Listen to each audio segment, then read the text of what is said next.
Hello, Charlene. Okay, I broke the card game again.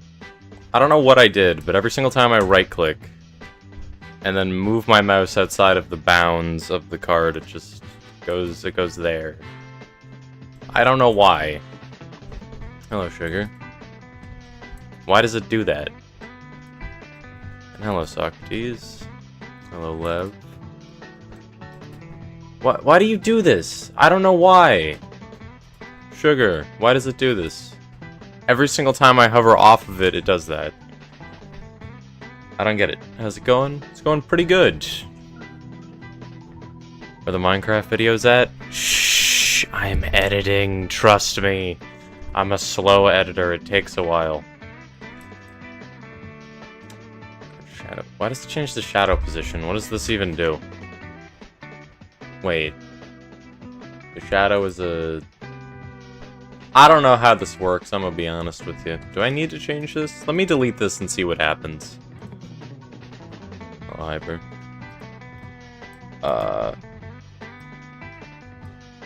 I don't think... Oh, it's gotta move the shadow back. Okay, I get it. Bro, Michael Reeves posted before you. Shut up. Hey, Timmy. I mean, that's it. You got to the third wave on HHG. I'm gonna beat HHG next time I do it. It's gonna be so good. So a puncher, you know, every time I get into your stream as it starts, it's due to me not sleeping. So yep, I can't finish the stream. Wow. Bye, Charlene. Okay. I don't know why it's doing this. Why is it teleporting back to 0, every single time I hover off of it? Because... Why does it set the card art position back and this position to the main node? Did you get monetized? Yes. I'm making money. It's great. So did I win or lose the bet yesterday? You won, actually, I think. If you voted that I kill Trobio, you won.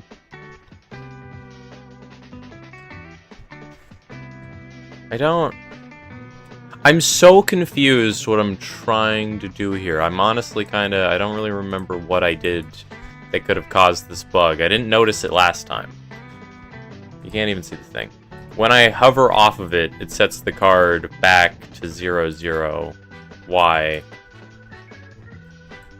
Like, I made the card look all pretty when you hover over it, so it moves around like this. I just realized the text is missing. Now I know why the text is missing. Okay, choose a number between 1 and 1. 1.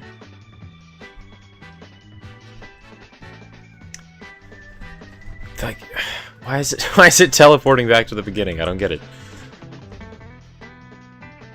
Okay, so let me just try to track the position, because the problem is this node and this node constantly are dependent on which one is where. So I have a feeling it has to do with this. Because an issue I had for a while was whenever I would right-click on this, the card art that's big, that lets you actually read what the card does, just wouldn't want to appear in the right spot.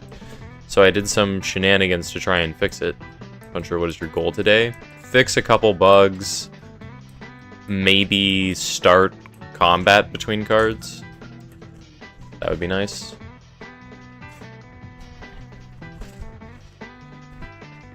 Can't do a super chat for €1. Why not?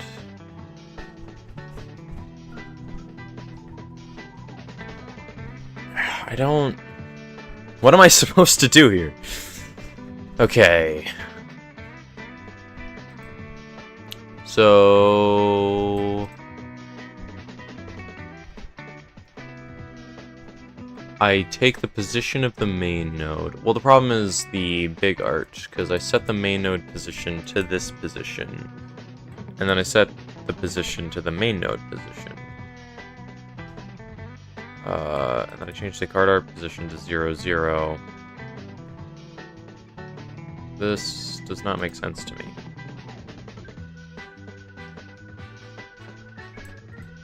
What is the point of this? I set the main node position to the main node position. Why do I do it like that? Wait, that seems redundant. You definitely need more programmers? I don't know what's happening, man.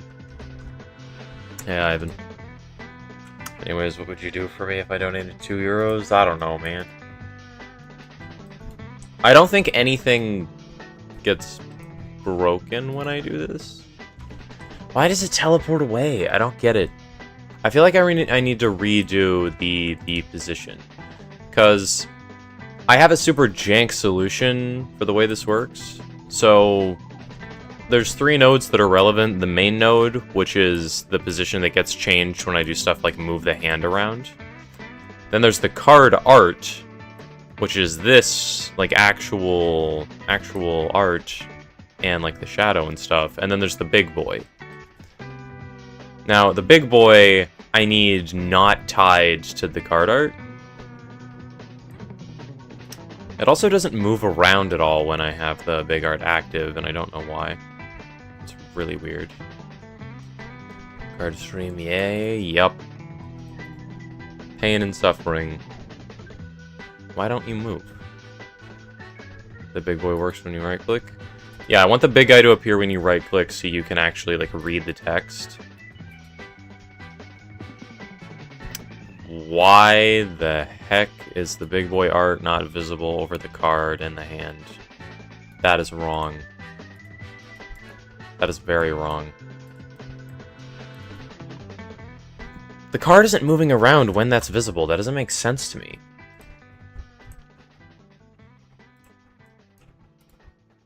Why can't that move around? Okay, let's try and fix this. Whatever, I'm just gonna delete this and probably this. By the way, you still owe me a YouTube short to decide my name. I will edit that short in the next 2 years. What's your question, Hyper? Maybe, like, set the position for both big and small card for when you right-click. But what do I set the position for the small card to? Because, like, right now I just want you to be able to move it around and then right-click on it. But eventually I'm going to want to, like, tie it to some part of the screen when it's played. I want to put it in, like, a graveyard when it's dead. I want to have it in your hand when it's actually in your hand, and when you let go it just snaps to your hand.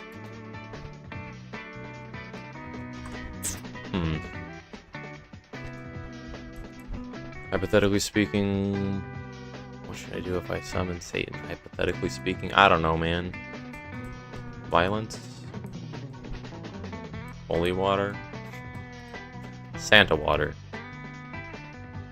Since you had to set the big card at the right side, maybe you locked the position of small cards as well. I don't know, check the code. I don't know this language, man. I didn't lock the position of the small card, though. You can move it around. And the big card moves, so it doesn't get covered by the small card ever. I don't know why it disappears sometimes. That's a bug. When my mouse exits it, this disappears. Okay. Let me just delete this. No.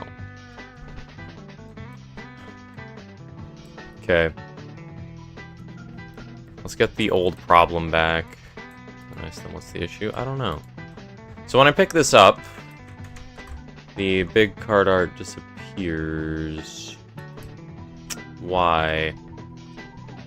Because card held changes the big boy position.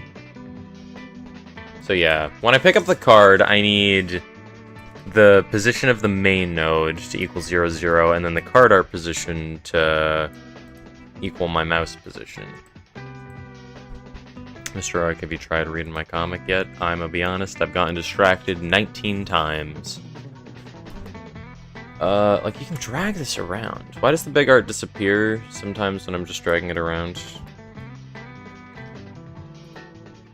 I don't know what that's about. Okay, let me delete this. Let me delete main node position as a variable. Okay, sad face. I'll read it at some point. Let me set an alarm for 7 to read your comic. I'm very forgetful when it comes to times. I have like 19 different alarms to remind me about literally everything I need to do during my day.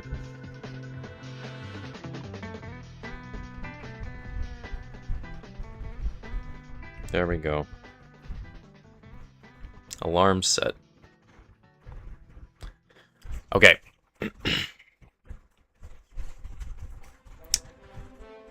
Would you put some Tupac if I donated? No.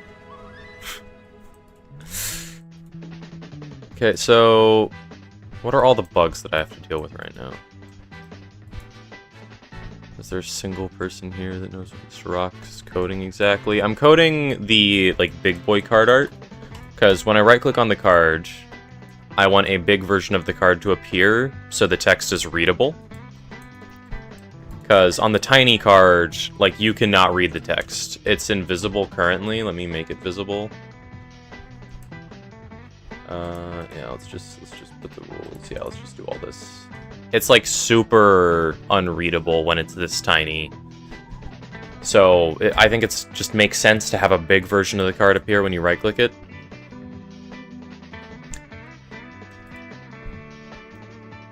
So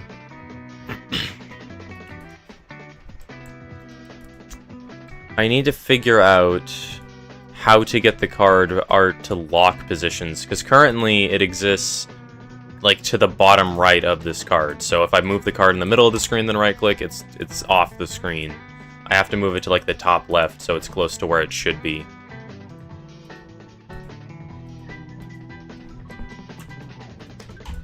But most of the time it just doesn't appear. And I also need to make it so when you hover off of the card art disappears. And all sorts of stuff. So I don't know exactly how I go about fixing that.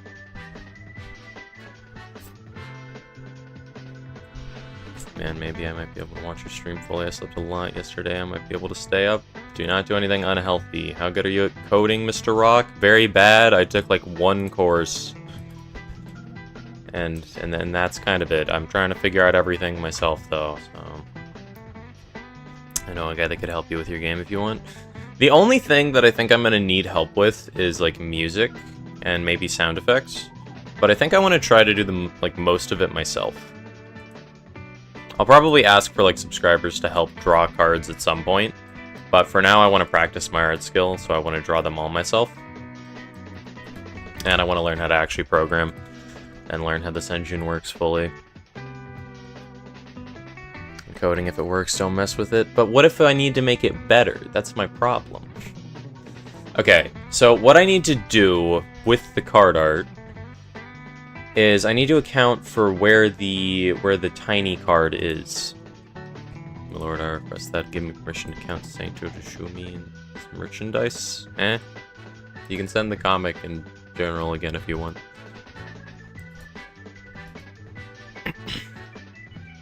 Unless you're talking about something else. Well, here's this. So when I pick it up, it goes to the right position. Why does it hide it? Wait. Why does it hide it?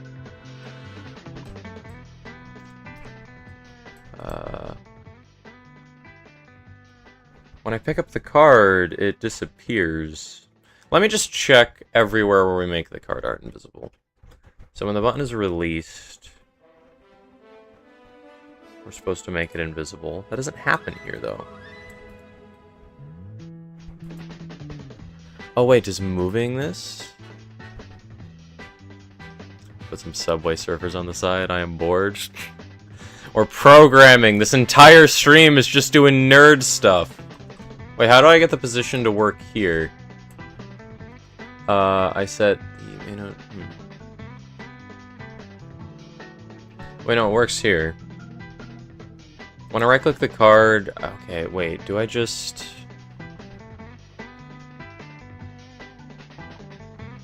I think what I need to do is just this. I set the main node position to... No, I need to set card art to the main node position.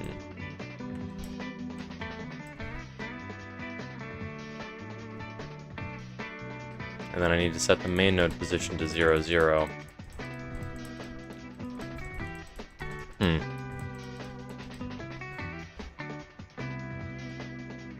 Because the problem is, like, syncing it. Like, if I don't set the position of the main node back to where it should be and set card art to 0, 0, then it's going to be desynced whenever I try to sort it to my hand. I spent so long getting my hand sorting to work. I need it to work, bro. I also want to make the way that my hand sorts better, because right now, cards just get a position, and then they get locked into that position. But I want to make it so the cards sort based on the order they're in. So that way you can actually, like, organize your hand. I'll do that later, probably.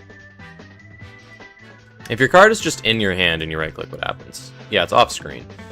So when I right-click, I need to make the card art position equal the main node position. And then I need to make the main node position equal 0, 0. Does that work?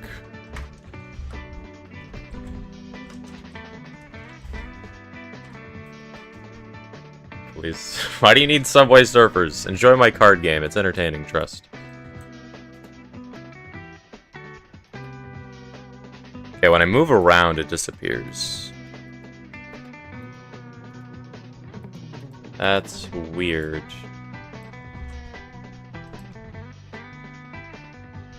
Wait, that's weird. Why does it...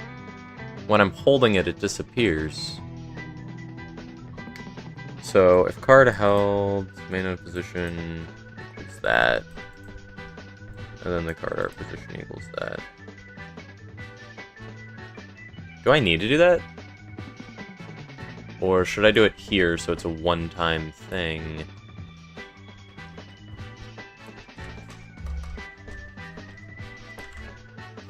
Does this work?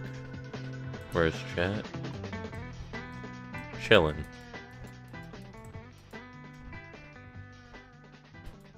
Okay, specifically if I hit right-click while I'm holding left-click, it breaks. Why? So, if I... While I'm holding left-click, what all happens? Because this is going. Card held equals true. Which just does this. I'm very lost. Do I even need this on the ready function, or can I just edit this? Yeah, can I get rid of that? I think I can get rid of that. I don't want my code to be a complete mess, because I already have this abomination of just 25 statements that could probably all be piled into one, honestly. Why is chat not on screen like it used to? Honestly, I probably could get it on screen if you want it. Like, I'm trying to think of videos, and I feel like my chat on screen when I make videos is just going to be messy. I think it would look dirty, and I don't really like it when I'm editing.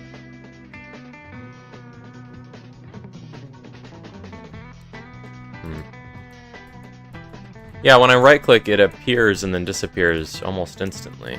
You guys can barely even see it. I need to, like, spam it so you guys can see it. Right-click. Yeah, it's so weird. Why do you do that? Why are you like this? Yeah, like you'll ever post? Shut up. I edit videos sometimes. I'm working on it. Why does it do that? That's so weird. Main position.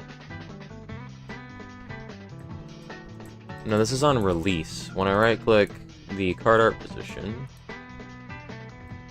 equals the main node's position, and then the main node's position equals vector 2. Wait, so if I'm holding it, this doesn't work, though.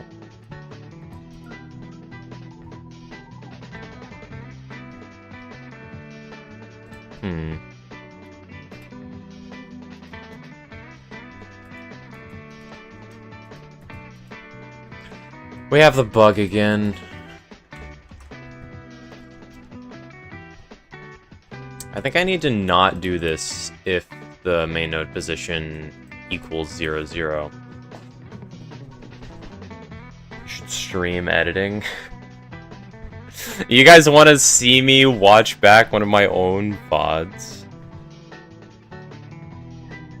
Alright, bye Hyper. There's no way you guys want to watch me edit videos. It's so tedious.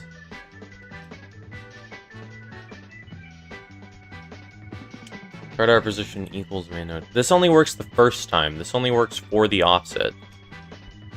Yes, please just stream everything. Oh my god. That feels like a bad idea, potentially. Okay. Let me add another if statement, because I think the problem... Okay, here's the problem. When I open this, if I right-click, the card art appears, and the main node... or the card art gets put where the main node is, and then the main node gets put to 0, 0. But if I right-click again, the card art gets put to where the main node is. So if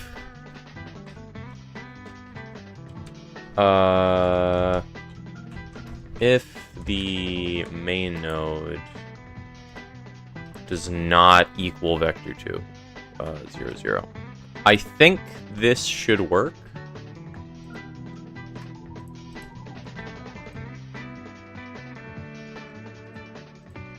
Does this stop it from breaking? There we go. We can right-click infinite amount of times. Do a school stream? No. I need to wrap up my schoolwork, actually.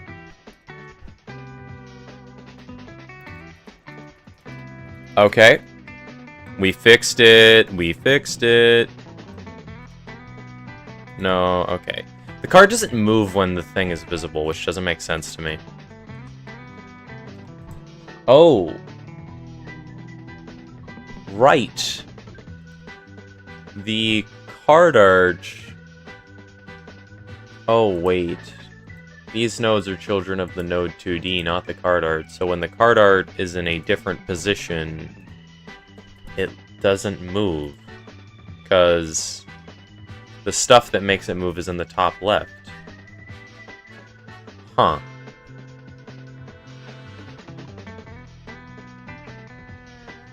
Huh.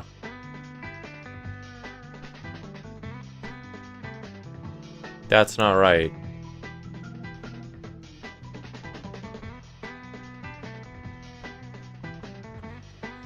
Okay, so the hitboxes get desynced, that's why it breaks. I refuse, Socrates. I refuse.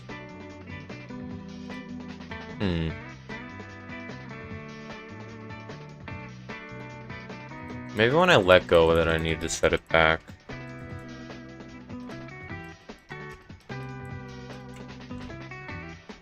Main node position equals card art position equals vector 2.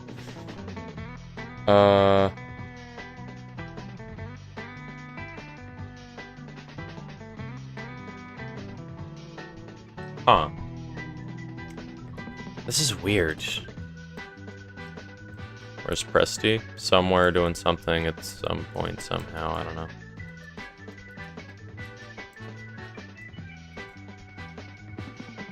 Yeah, the hitbox moves to the top left. It's weird.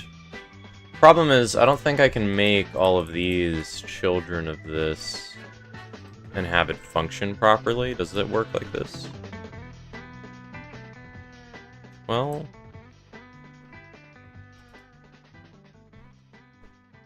Does that just work? Wait a minute. Hold up.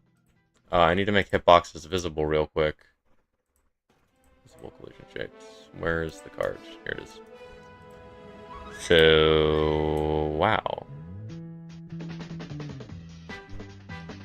Oh, because the main area 2D is fixed,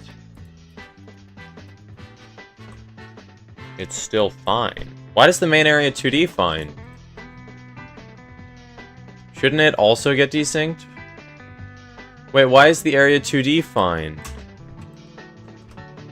Wait, what? Oh, I'm constantly setting it to the card art's position.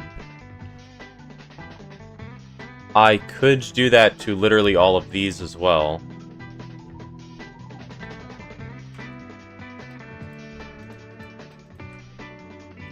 Pull up.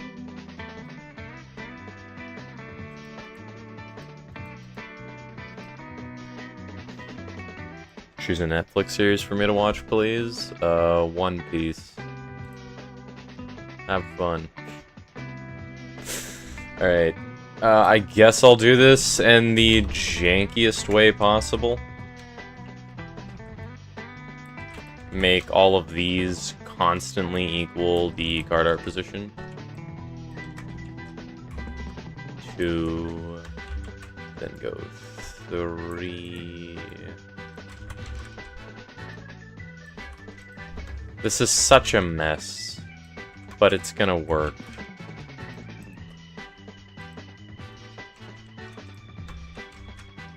This should work, although it's gonna be laggy at some point.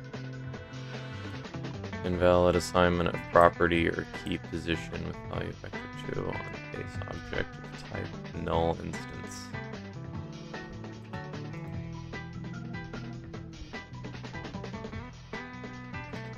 Four is not capital. Why did I break the naming scheme there? That's weird. Okay. Now the hitboxes are broken. Yeah, lovely, okay. Other solution works better. Let's just use that one, I guess. Damn. Oh, but I can't. Doesn't have it here in Greece. Oh, sad.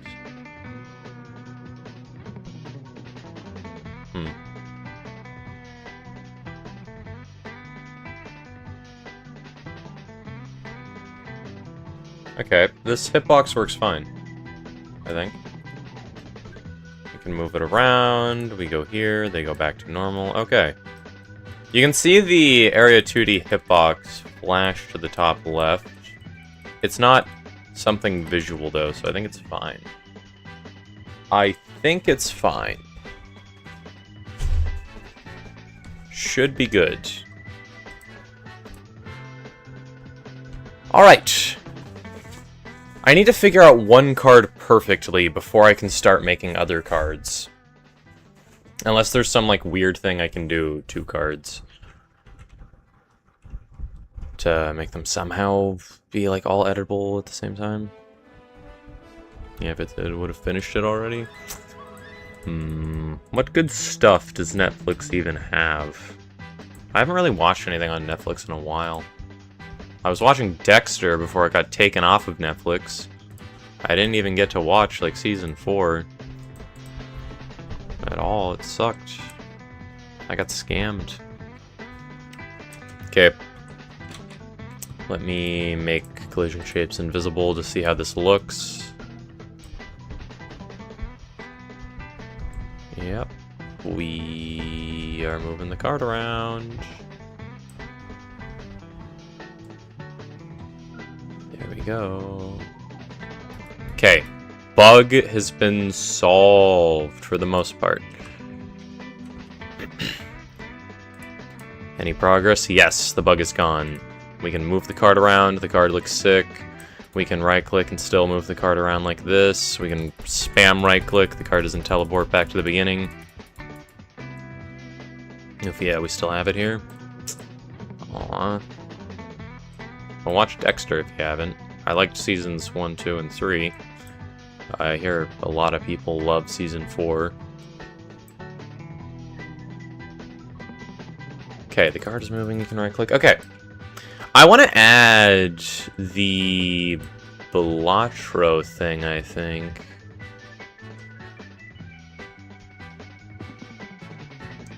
Well, do I? Okay. In Bellotro, cards, like, float left and right in, like, a nice rhythmic manner, and I think it looks cool. I don't think I'm going to add that, actually.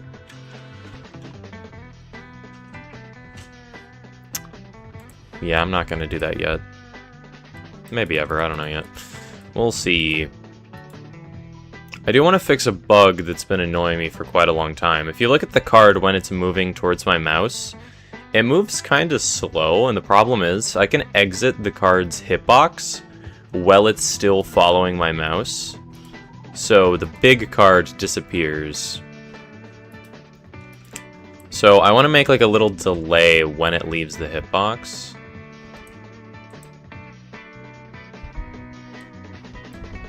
So I think what I can do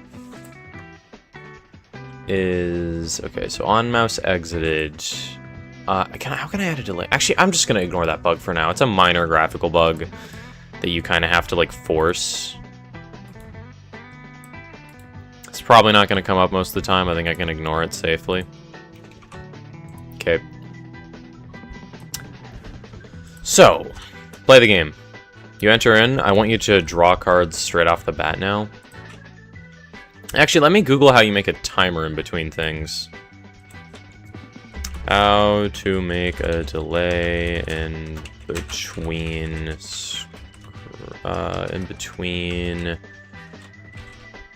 I don't know, lines in a script? Is that how I would word this? Oh yeah, in Godot. Okay. In Godot, the most efficient way to create a delay between lines of a script is to use a wait keyword with the scene tree timer. Okay. You still only have one card and one token, right? I have two cards. I made the Dwarf Miner, I made the Gold Ring, that's the gold coin token, and I made the gold ring. So we got two.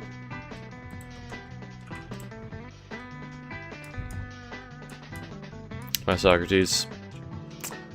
So, the card art is actually really useful because I can swap this around just like this. Even though the text is wrong, it looks like a gold ring. So I just have to alter the text. And I could easily do that to make more copies of cards when I want. And the best thing is they'll copy all the collision shapes and like the big art and stuff. So all I have to do is swap two sprites in the text to get new cards that work identical to the old ones. That's what I've been trying to figure out. So I think what makes sense is right now I want to I think I want to make a max hand size of 7 first. Draw, I want to check variable cards in hand equals, yep. Let me do this first. So variable cards in hand, it has an array equal to hand get children. Then I want it to get hand size. By the way, I don't know if you answered since I was gone, but are all streams gonna start 1 hour earlier or no?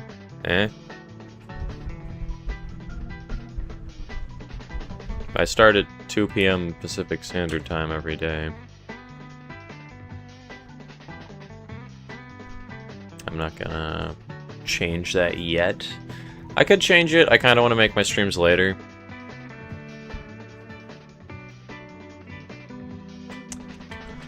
Okay. So if hand size... Why is there an underscore before it? No.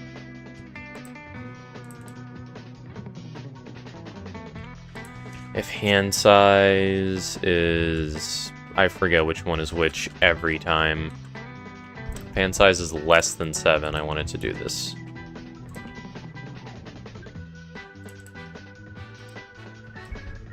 I don't think I need the hand size variable here. I'm gonna cut it.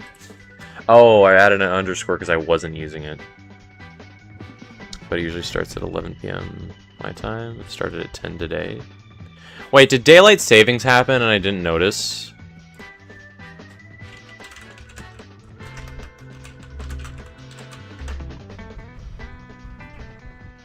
Yep, daylight savings happened and I didn't notice.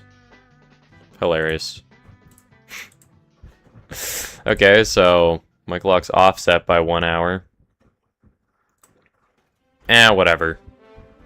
Yeah, so it's gonna be like this for a little while.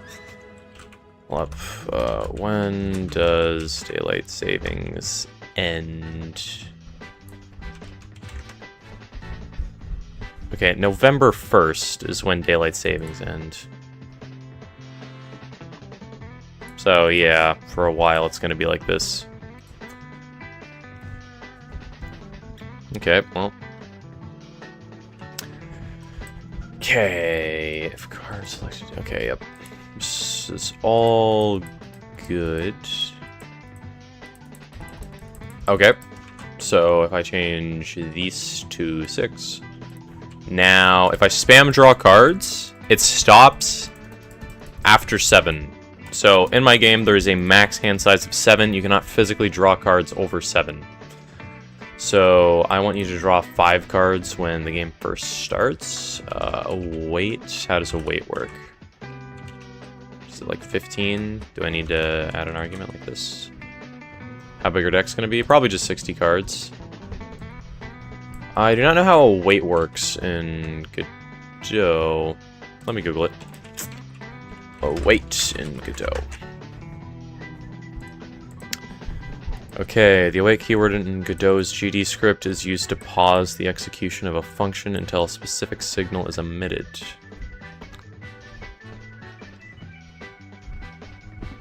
Wait, okay. Let me copy this. So it's get tree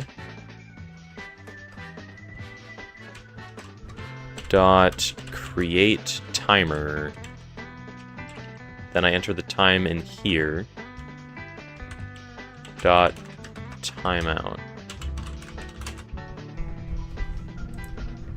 I think that's how that works. Is the goal kill the adversary? Yep. Does this work?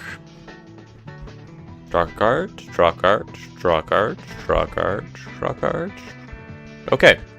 So now you draw cards and it's not instant. I could make an animation for the cards getting drawn. That might be a good idea. Because it sets the card position instantly. There's no reason why I can't do some math to make the cards dynamically move. I can do that later. Will cards have rarities? Yes, they will have 5 rarities: common, uncommon, rare, epic, and legendary. And the rarity will determine how many of them you can put in your deck. You can put in 5 commons, 4 uncommons, 3 rares, 2 epics, 1 legendary. And that's copies of a card. So you can add 2 different commons, but you can only add up to 5 of that said card. So you can have like a deck of 60 legendaries when there's 60 legendaries, but you can only have 1 instance of each. Alright. Okay, so clicking the deck draws you a card. I don't know if I like that as a function. I kind of want to add a debug menu, honestly. Because it's kind of janky having what I have right now. It's fine. I'll do it later. Please never add another rarity like Clash Royale did. Yeah, I'm keeping it at 5. We're not adding champions, mythics, and none of that. None of that stupid stuff. That sounds cool, kind of like Magic. Yep. It annoys me in Magic how card rarities don't really mean much besides how hard it is to get a card. So you end up needing a bunch of rares for your deck, so I was like, why don't I make it so that the rarer a card is, the less of them you need? I feel like that makes sense. There we go. Yeah, okay. So the hand drawing works fine now.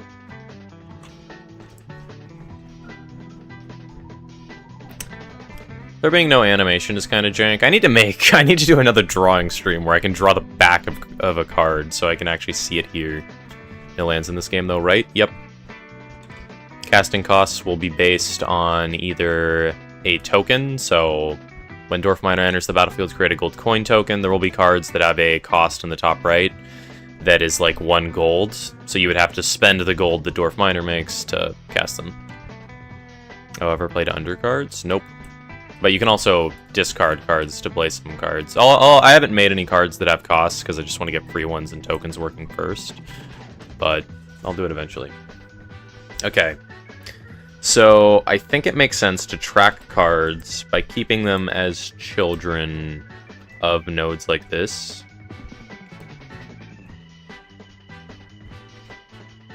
Reminds me of Inscription. Yep. I love Inscription. It's a really cool game. Alright. Inscription was one of the inspirations for that mechanic. It's very nice. Getting mana screwed 19 times in Magic was the other inspiration. Oh, my hand is looking good. Maybe if the card is in hand and you hover over it, it should just make the big version appear. That could be a good idea. Okay, it annoys me a bit that the, like, health or damage of the card, they get cut off. It's a bit weird. I love it too, to play it though. Yeah. I need to replay Inscription story mode, it's been a while.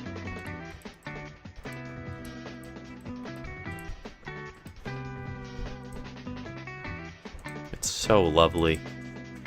I'm just mesmerized by the fact that I actually made this. Dude, look at this. Look at what happens when you hover over a card. It moves around. It's so sick. I'm like in love with this, and I don't know why. It's so simple, but I just like I can't stop but stare. Look at this. It's mesmerizing. I can't even words. Play it on stream perchance. I could I could stream my second Inscription playthrough. That would be fun. Also, any idea for the card game? What am I trying to even do right now? I got kind of distracted. I should probably figure out combat in my head. Oh, the card game name is going to be Offering. Because it's all based on sacrifices.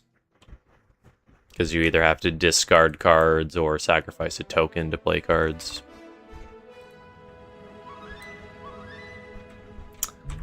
There's no renewable resources.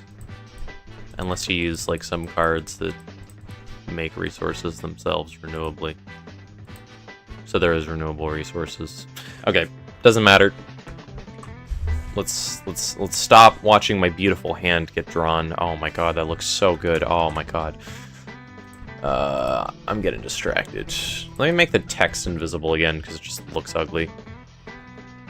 Ah, yes, slavery, yep. The creature type for this guy. Dwarf Peasant. Maybe I should make it Dwarf Slave. I do have a card called Professional Exploiter.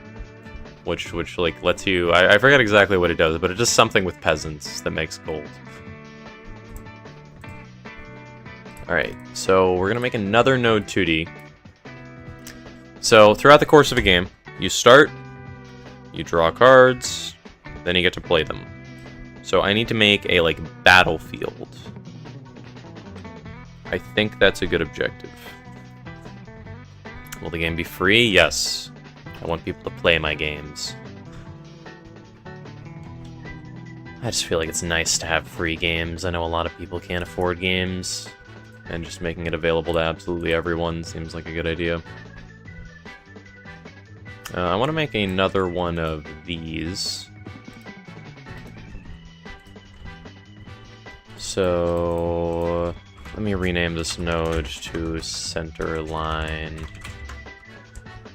And then I can name this one to middle line. Let's Dwarf Slave at it, please. Okay. Nothing is too set in stone as of now. Transform. Can I just rotate this? That does not work, because its position is there. Okay.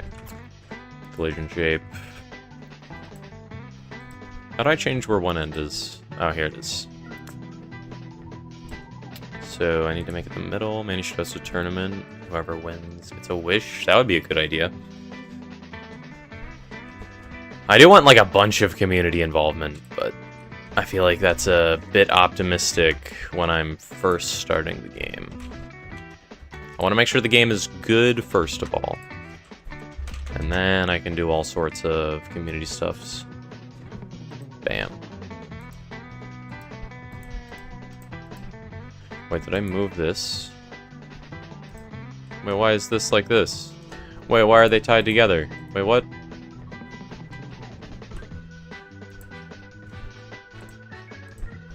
Unlink. Bam. Okay, there we go. I don't know why they were tied together there. That was weird. 0, okay, 540. I just want a line in the middle of the screen so I can tell where cards should be played. Because I don't want it to look too crowded. So you have your hand of cards here. I didn't enable visible collision shapes. Let me do that. Bam. You start. You get to draw your cards. Now currently you have like this big of an area to play them in. Because if your opponent has a hand that takes up like this much, then there will be their cards here. So they'll look like these. Well, these ones will be upside down. Actually, should it look like this as well? I don't know. If you ever need someone to be a gameplay tester, can you tell me, please? Sure. I will host playtesting for free on like itch.io or Steam at some point. It's gonna be after I get like 2 decks working and hopefully multiplayer as well, so like people can just play each other, see how the base gameplay mechanics work, and then I can just focus on adding to the game. Where are the cards blue now? This is the hitboxes of the card. So when I hover over this square, the top left moves. When I move to a different square, the card moves around. I just wanted to be able to see this plus on my screen, because I want to know where exactly I should put cards. Because when you play cards, they need to go on the battlefield. I feel like there makes sense. Just having like a line like this.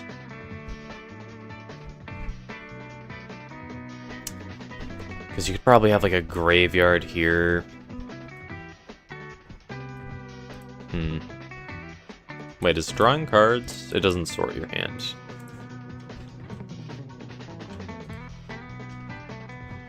Wait, draw cards, hand sort. Huh. It should be called hand smooth, not hand sort, but it's fine. I'm not renaming it. It's too much effort. Okay, so I want you to be able to drag a card, put it here, and play it. So I think I need to make a rectangle along the middle of the screen. Let me do that. So I want to go here. Let's make a area 2D.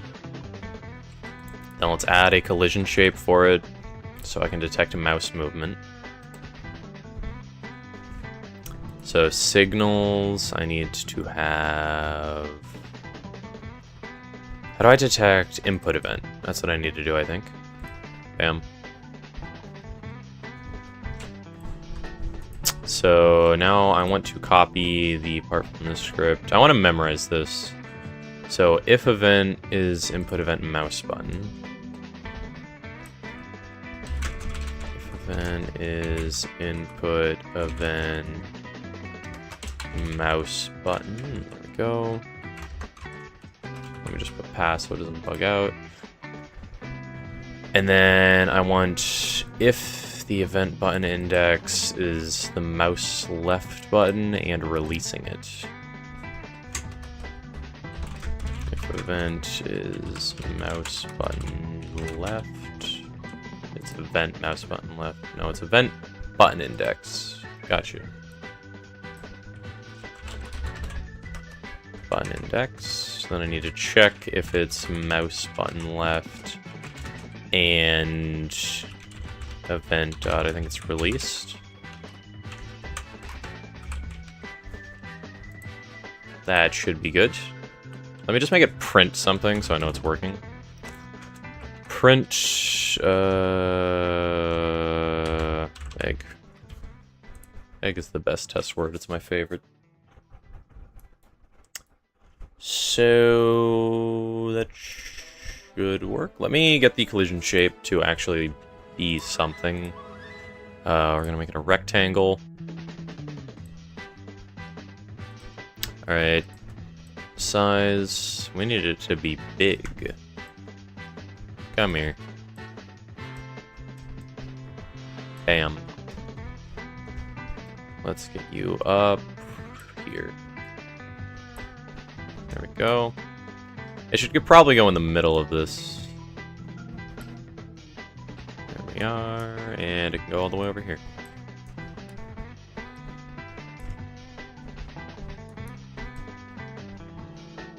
Why is that uneven? On this side, it goes slightly over. Oh, there we go.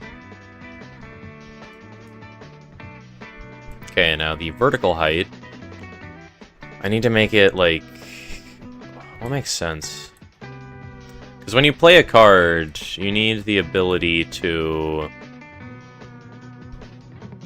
put it, like, back into your hand. So I'm thinking it needs to be on, like, the top segment when you let go of it to play it. But if you keep it in, like, back here, it will go away.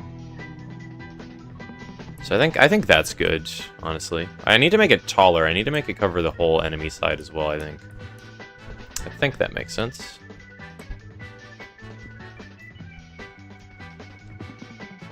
It's a bit arbitrarily long, but it's fine. Okay, so you draw cards, and then if you let go of a card here... invalid call, non-existent function released in base input event mouse button. Why does it work here? Event is underscore released. Gotcha.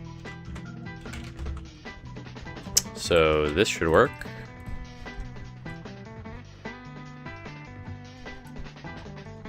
We print egg, so if we let go of a card in here, it prints egg. So now what we need to do is make it take the card. Well, we can make a variable called card held, I think.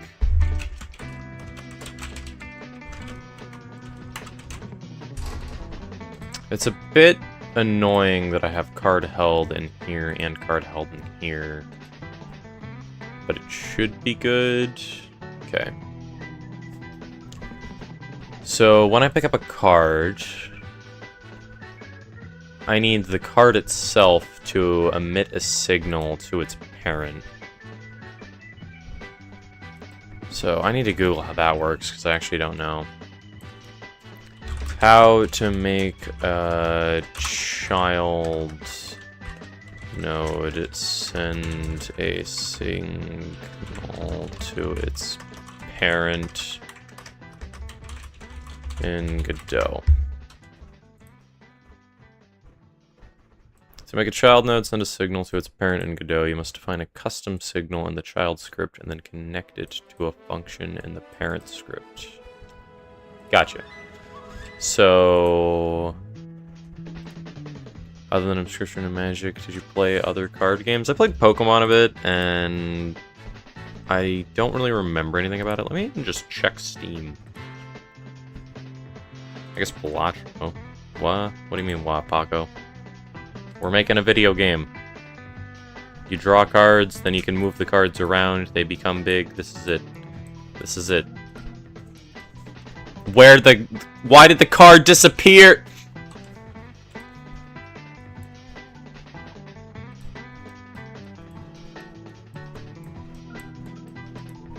What happened to it? No, no, we're not doing this. What happened to you? Why did a card just disappear? Okay.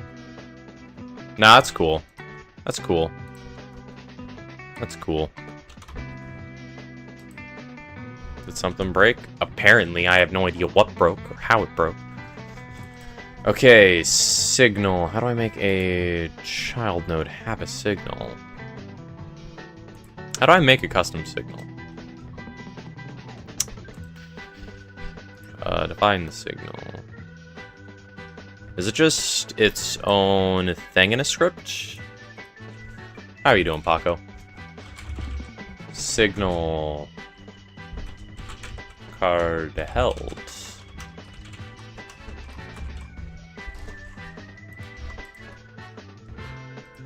Variable card held previously described in signal. Okay. Card picked up. Okay. Card picked up. We have a signal. Connect to you. Hollow Knight is an eternal person. Yeah, I saw you on Hollow Knight earlier, and I could only assume you were grinding P5. Yeah, P5 is a pain. Especially the first time. Go to source. How do I attach this to a different script?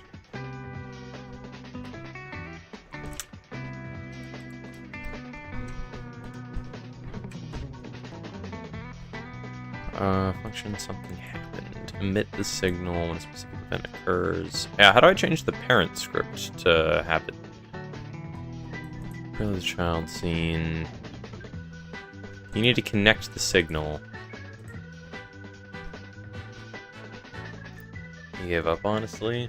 P5 is very doable. As long as you're not doing, like, all bindings. All bindings is possible, but it's so annoying. Okay. Getting a deck of cards working that makes you draw multiple things would actually be such a pain.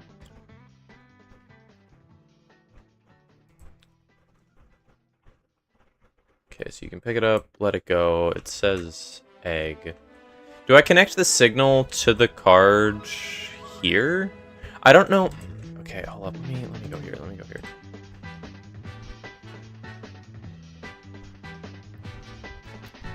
I'm assuming Google AI knows what it's doing, which could be a lapse in judgment. Since I just started, yeah, I made it through a few bosses. Farther I made it. This is the Sisters of Battle right now. Sisters of Battle are fun. No mark of pride when fighting them would get annoying. Okay, okay.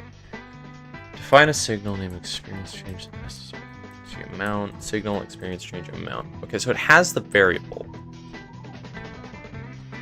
Do I literally just need to... Hold up, let me go here. Dwarf Miner. I put the signal here. I need to put the signal in here. Signal card picked up. So... when I do...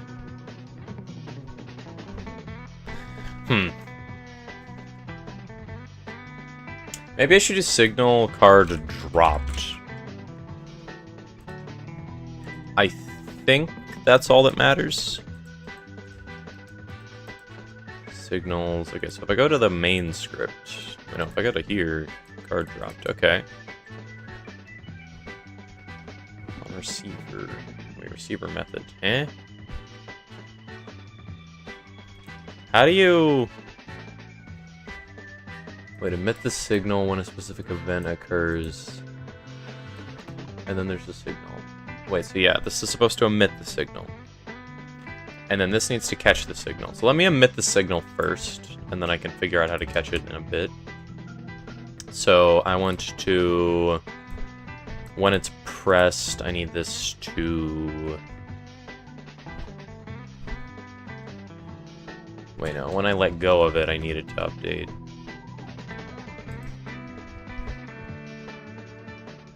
Yeah, I don't think I need to track card held here. Let me change it to card released. I don't think that matters too much.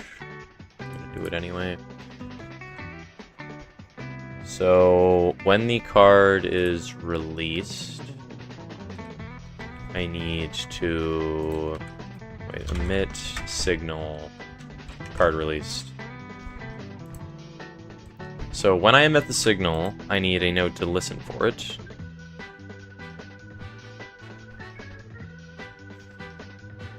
So how do I get this to run a function called card released? Is that answer here? The parent node is responsible for connecting to the child node signal. The connection can be made via the editor's node tab or more robustly for instantiated scenes via code. My sister's battle won't be too hard. I believe I just messed up because I'm actually very rusty. Dude, I played Hollow Knight like a week or two ago. Actually, it might have been 3 weeks ago. And I was so washed. When I did P5, I died to Nightmare King Grim on my first attempt. How? I'm so bad. I uninstalled the game after that, because, like, genuinely.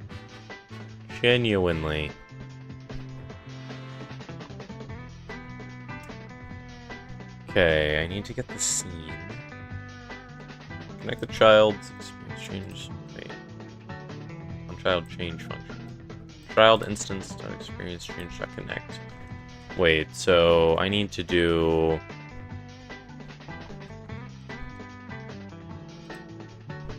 Wait, how do you connect this? Wait, when I draw the card, I should connect it, right?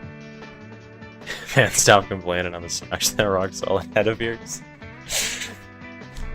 Dude, I died to Nightmare King Grim. I'm so bad.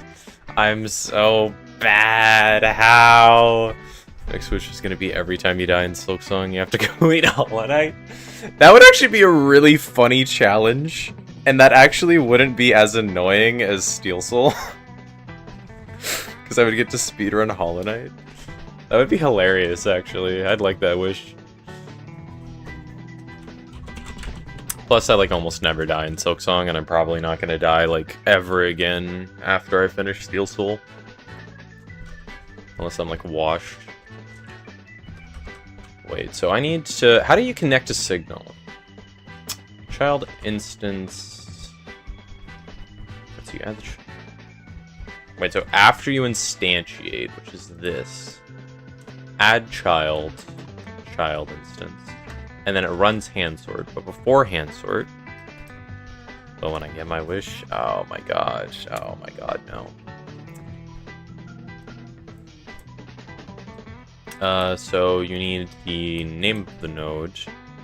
Wait, can I just do instance dot?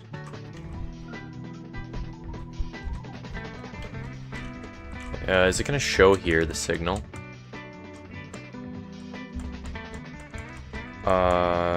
What is it called again? Is it called card released?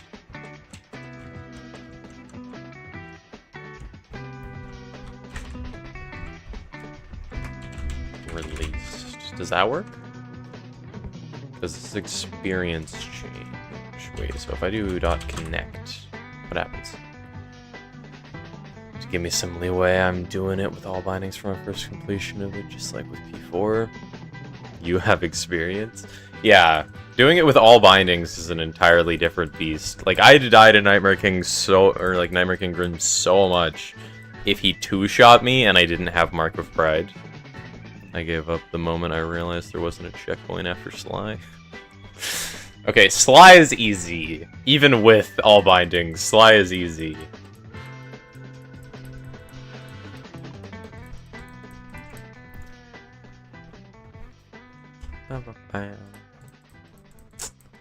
What am I doing here? Signal card released, emit signal card released, instance.card release.connect. Does that work? Parentheses on child change. Oh, I have to set a function for it to connect to, I think. Hold up. So if I do function card released, and then print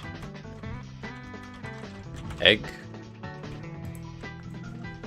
Let me just make you pass so there isn't multiple eggs. So if I release a card now, what happens? Invalid call to function connect and base signal expected 2 arguments. Oh, I forgot to name the function. Card released. There we go. Does that work? Bam. Release. It prints it.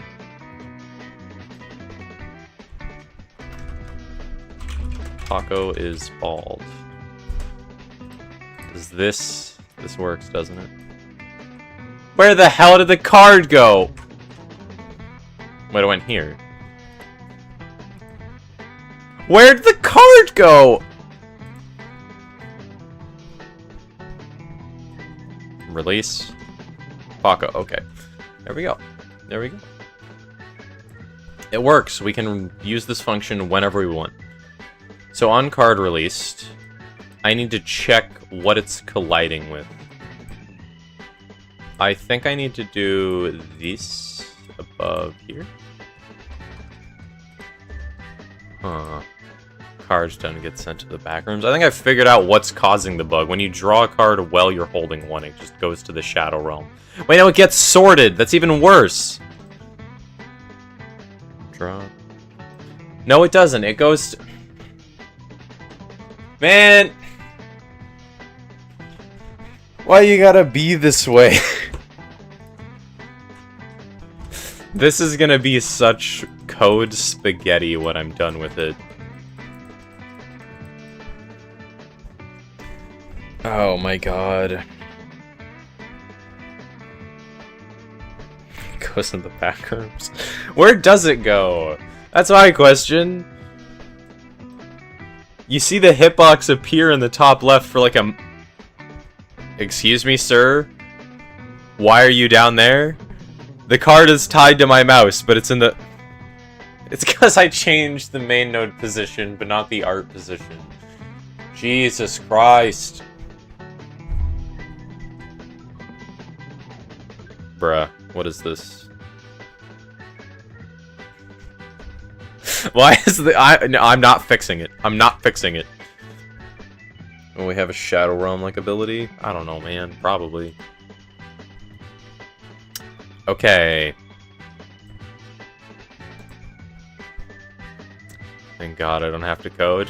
Hey, neither do I, man. I'm just gonna ignore my problems and hope that all my subs ignore them too when they play the game. I ain't dealing with all that. Yeah, just don't draw cards while people are holding cards. It's fine. It's all good. Because if you release this after, it's fine. Yeah, just don't touch your cards while you're drawing them.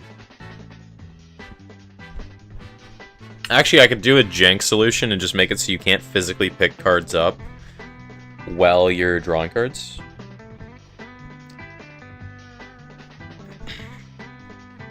The streaming, I had to close my browser and Spotify to get a good stable FPS while streaming my attempts. I want to have at least proof of me completing it. Pantheon 5 all bindings is like genuinely so hard, but I feel like literally nobody cares about it. Like, I don't know why nobody was watching me do all bindings. I get that it's like kind of boring, but it's like it's actually impressive. It's actually impressive, but I feel like nobody cares. Like Paco, I understand your pain and I will compliment you so much when you beat P5 all bindings.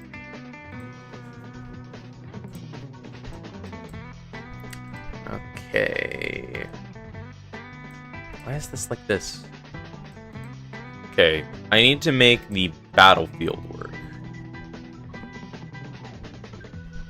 So when I pick this up, I need to let go, and then I need to see if it's over this. So the card released function is playing. I'm glad that I understand how signals work between child nodes and their parent nodes. That was something that I was fuzzy on before.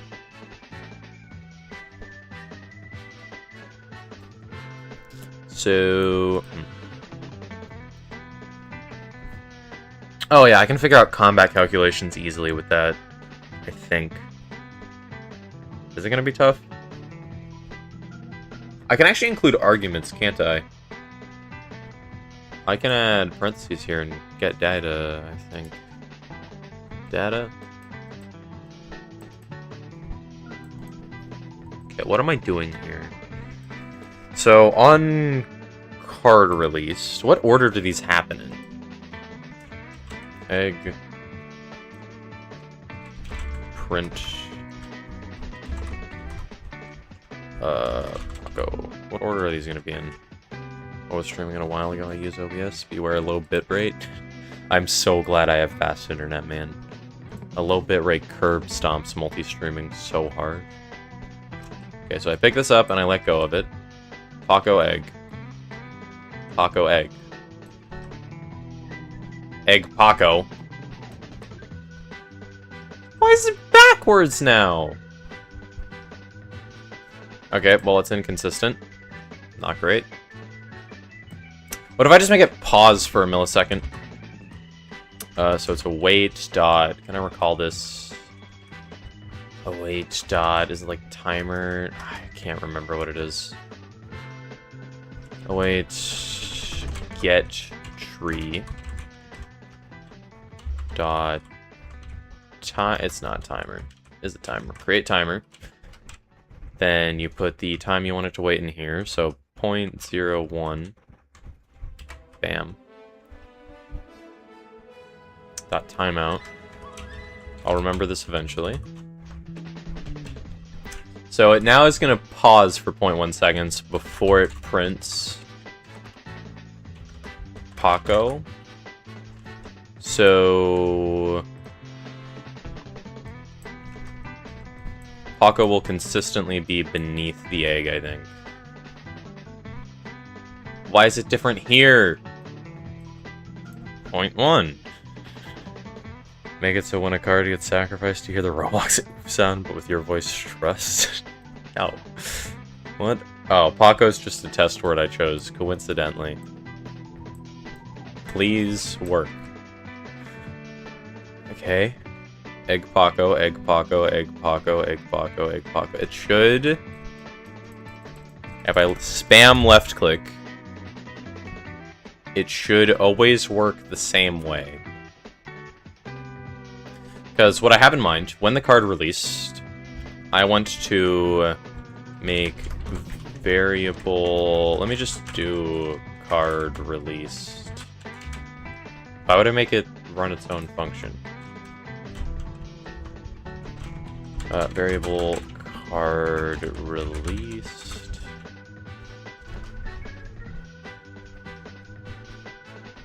Oh, I can't have a function have the same name as a variable? Okay. Do I make it... How do I do this? How do I do this? So what I'm trying to do is... When I take a card, and then I let go of it up here, I want it to snap to the battlefield so I can, like, line cards up properly.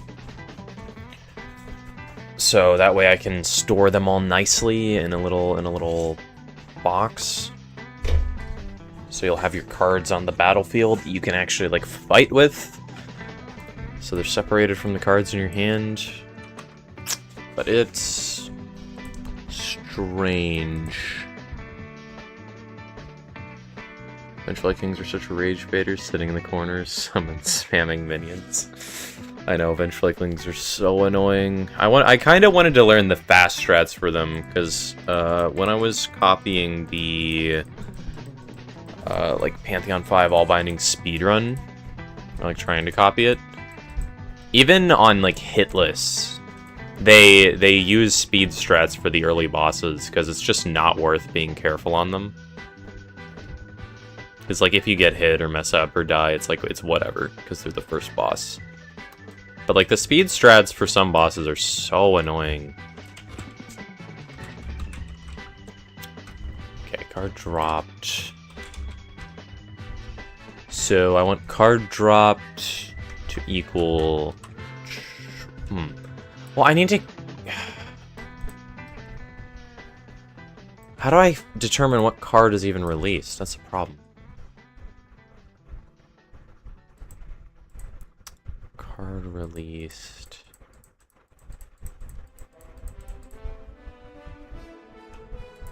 Huh. How do I go about this? I don't get it. So...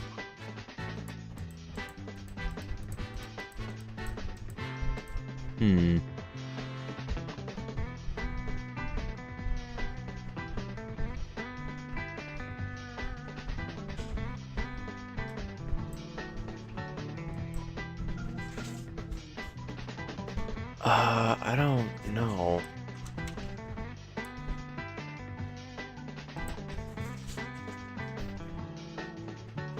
Okay, let me think about what I need to do. Let me just make this pass so it doesn't crash. So draw cards, you pick up a card, let go of the card. The card sends the signal. Card released. And...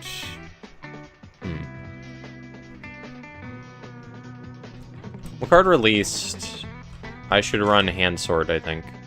Because... Instance. How do I make the card keep track of itself?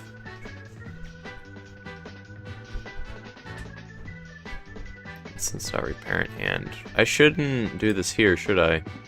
Hand sword shouldn't have the instance as a part of it. I think that is broken. Because I want the ability to sort the hand even with no cards in it. Because I need to do that when you play a card. So if I do a instance.reparent hand, and then I get rid of instance when hand sorting. And then I get rid of this here. This should function properly.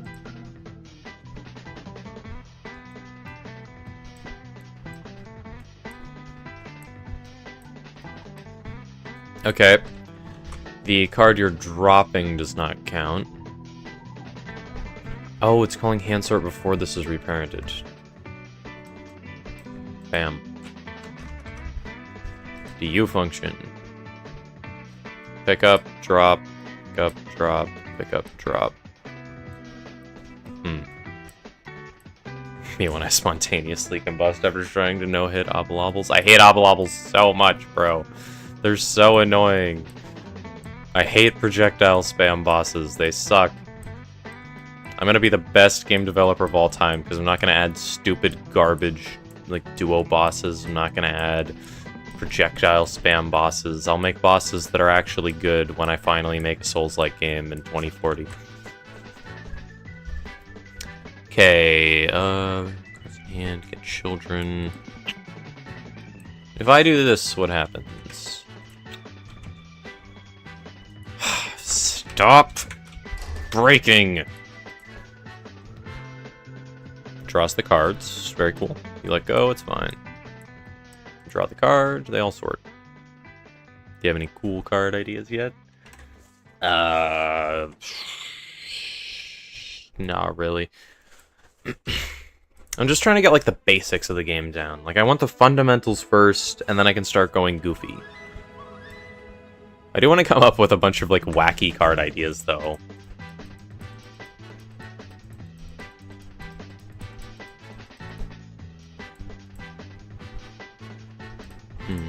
I think, like, a game like Magic the Gathering is at its most fun when you're playing cards that are, like, super janky or niche.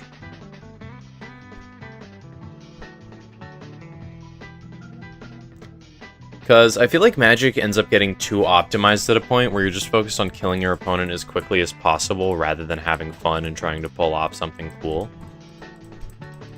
Like, I feel like every Magic player that's played Commander for a little while knows about Voltron and, like, beefing your commander up. Like, you need some gimmick with Voltron to make it funny. Oh, please add elementals. I love elementals. Sure, I'll add elementals. I don't see why not. So when a card is released, I want it to hand sort. I need it to take every node here. Wait, is the node when you hand sort? Okay, it runs hand sort after you let go of the node. That's the problem. Wait, can I just edit the order of things here and it fixes it? If I do this, does it just fix it? Hold up.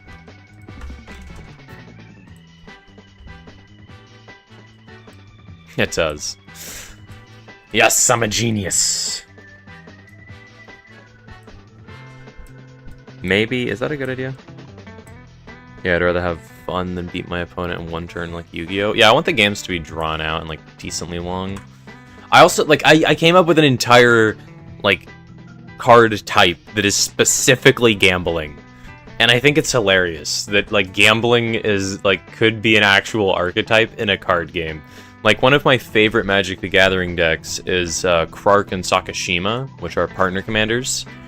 Krark reads, whenever you cast an instant or sorcery spell, flip a coin. If that coin lands on, or if you win the coin flip, the card gets duplicated. And if you lose the coin flip, it goes back to your hand. And the reason I have Sakashima, when Sakashima enters the battlefield, he can be a copy of any creature I choose, so he's a copy of Krark. And he also gets rid of the legend rule, so I can have as many copies of Krark as I want. And the thing is, Krark returns the spell to your hand, even if you duplicate it multiple times. So if I play a card that makes me a treasure, like Strike It Rich, I think that makes a treasure, then I flip 5 coins. Let's say I get 4 heads. I'll dupe the spell 4 times, make 4 treasures, and then 1 tails, and then it will go back to my hand, so I can just do it over and over and over again. And it's technically not infinite, because you can lose enough coin tosses, but it's so funny.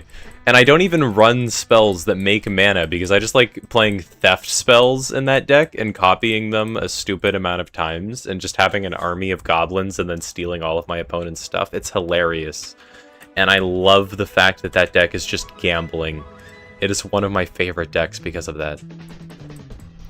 So I'm making entire archetypes dedicated to gambling.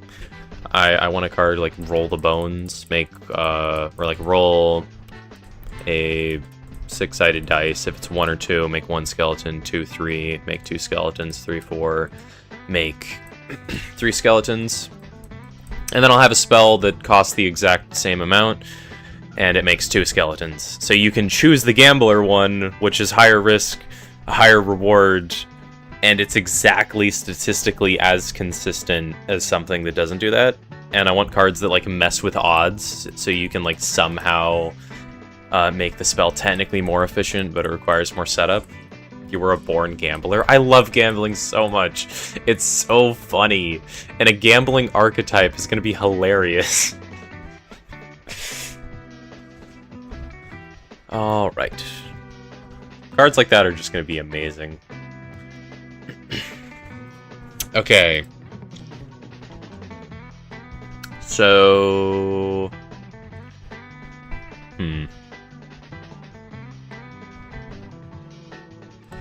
What makes sense here? So, the problem with hand sort is I need to determine where the card is first. Wait, no, this changes the main node position. Wait. Oh, and then it runs hand sort from here. Wait, no, I figured it out. Okay, so I want to check the card position. So, if card is... or I need to make a variable. If card dropped equals, or if card play, or yeah, card play attempt equals true. Assignment is not allowed within an expression. Yeah, I didn't even have to read that. I just knew what it said.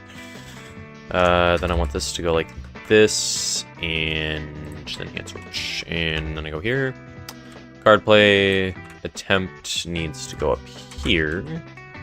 Let me make it a variable. I can already see the elemental plus gambling hybrid deck being meta. That would be hilarious. Imagine like a fire elemental that when it dies, it deals like, I don't know, like 20 damage to a random target. So it could like kill your own creatures or burn away a significant portion of your opponent's health. That would be hilarious. I don't know if it would be fun or good game design, but it would be hilarious. Okay, I want to get a timer here for hand sort, and then I want to make this actually instant. I need to make card play attempt equal true. And here, card released. If card play attempt equal true, await the timer. And then I want to change the... or no, I need to get the card node. That's the thing. Or do I want to change it the other way around? Because if the card is released... I need to check if it's intersecting with the battlefield, though. Because currently, when you let go of the card over the battlefield, it will make card play attempt equal true. So... the card play attempt equaling true means that here... I need to change the parent of the node. So when I run card released, I need to have the node saved. Put a card that deal 1 damage to a random target, then switch on the opponent's deck. Sound fun? Wait, switch on the opponent's deck? I don't know if what you meant by that is like a card that you play, it deals 1 damage to a random target, and then it gets shuffled into your opponent's deck. I think that would be mildly hilarious. The thing is you can discard cards to play other cards, so I don't think it would be good enough, but I think it would be funny. Switch on the opponent's deck. What do you mean by that?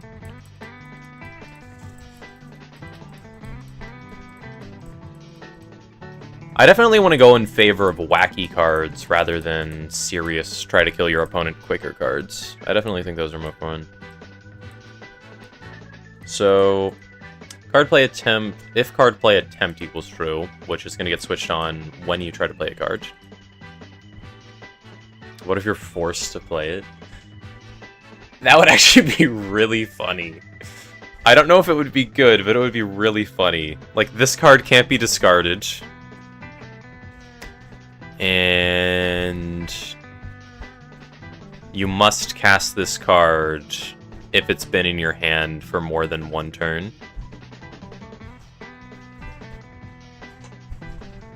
And then you're forced to play it. It deals 1 damage. That would be so weird and bad and funny. I love it. A card like that would be a nightmare to program, but it would be really funny. Okay.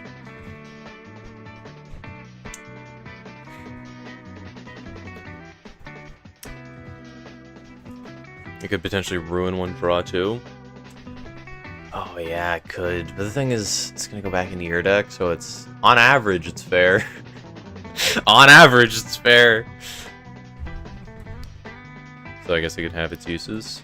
The thing is, because you cast cards by discarding other cards, or cards can be free, I'm not adding any card draw effects to this game at all, because they would snowball. I'll add looting, as in, like, you draw a card and then you discard a card. But I never want you to have card advantage. You and your opponent will almost always have the same amount of cards. I'm thinking you draw 2 cards at the beginning of your turn and 1 card at the end of your turn. I think, like, when I playtested the physical copy of the game with my dad, that's what we did, and it worked pretty well. What am I supposed to do here? I keep getting distracted by gambling. How do you program this? Okay, if card played attempt equals true. I need to take the node. Yeah, I need to get the node in here. If I go here, card released, give me this, and then a copy of the node.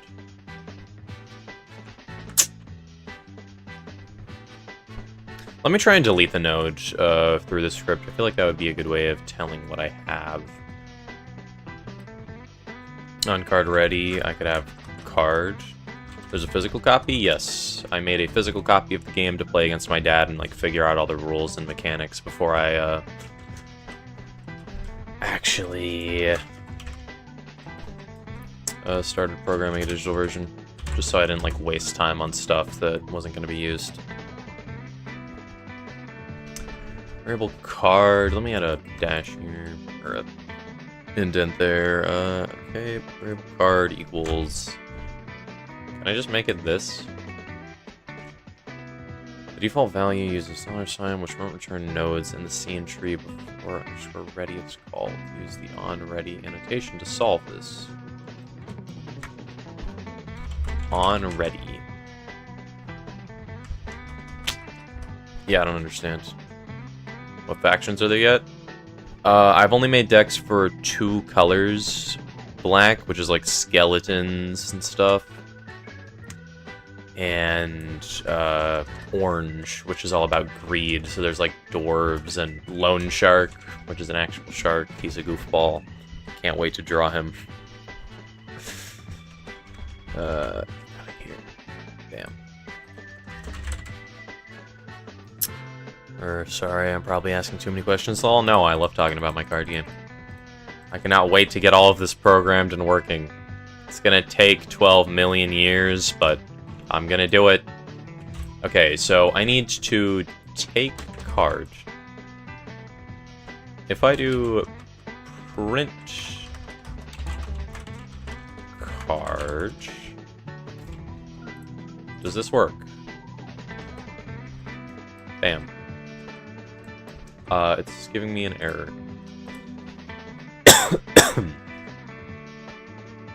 Oh, it's not sending the signal because it needs an additional input. So how do I do that with the signal originally? Connects the signal. Where does it say emit signal here? It's in here, isn't it? Yeah, emit signal.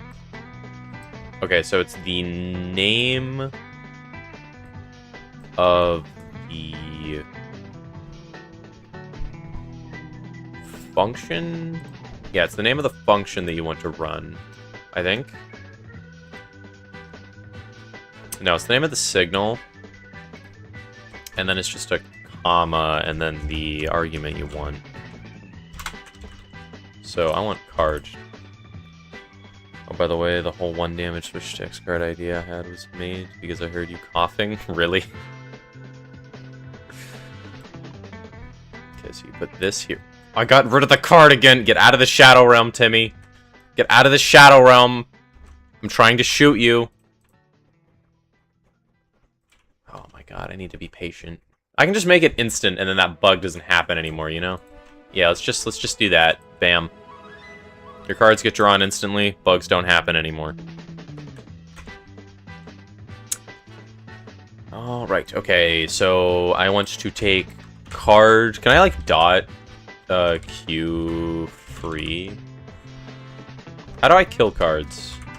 I know Q free is the way that you end things.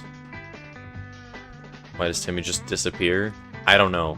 Because his parents don't love him. I need to chill. Okay. So I need to take the node. Instance.reparent hand. Okay. Card.reparent. Card.reparent.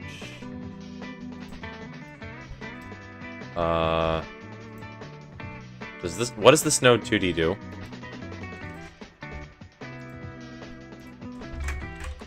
Battlefield.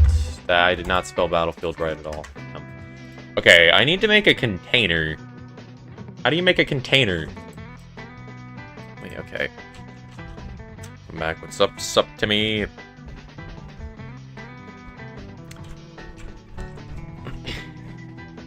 Timmy is my generic name for a child.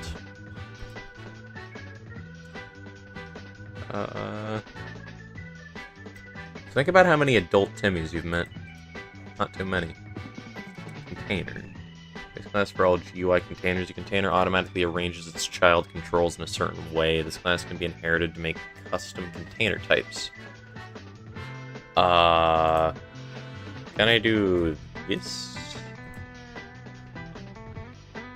HBox container. What is this? Base class for editing interaction profiles. I'm gonna ignore you and use this.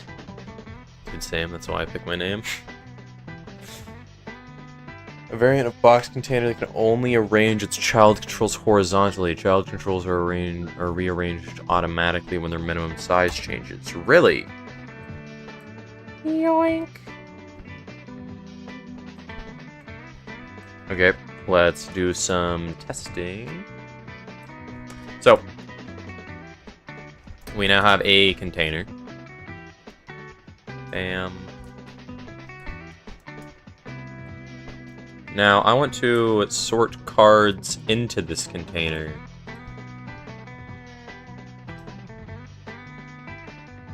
I could make them a child of this, I believe.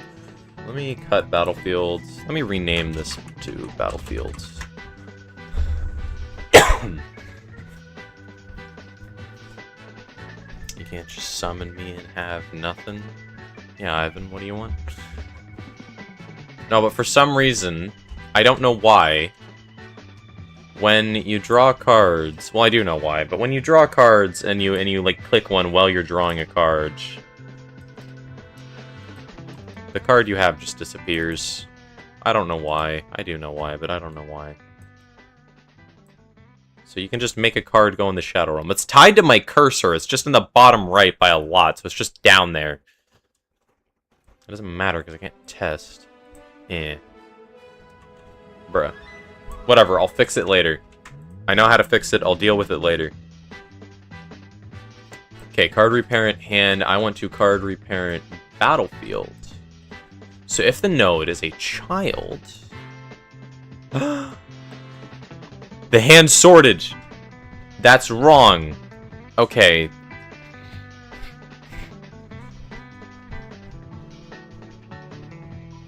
Genuinely.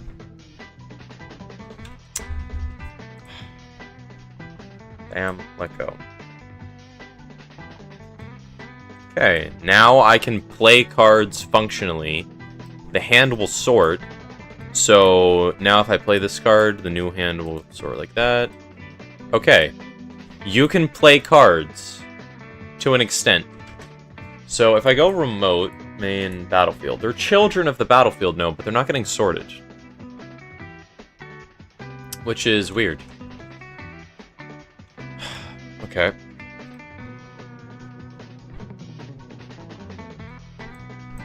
Well, they're children of the battlefield. I could do a normal node and make it figure it out. Center. How to make children of a container get sorted. Let me Google that. Okay. How to make children of a HBox container get sorted in Godot. To sort children in a Godot HBox container, use the alignment property to set them to begin, center, or end. For custom ordering, reorder the children nodes in the scene dock. The HBox container arranges them based on their tree order. Use size flags, expand fill to distribute space.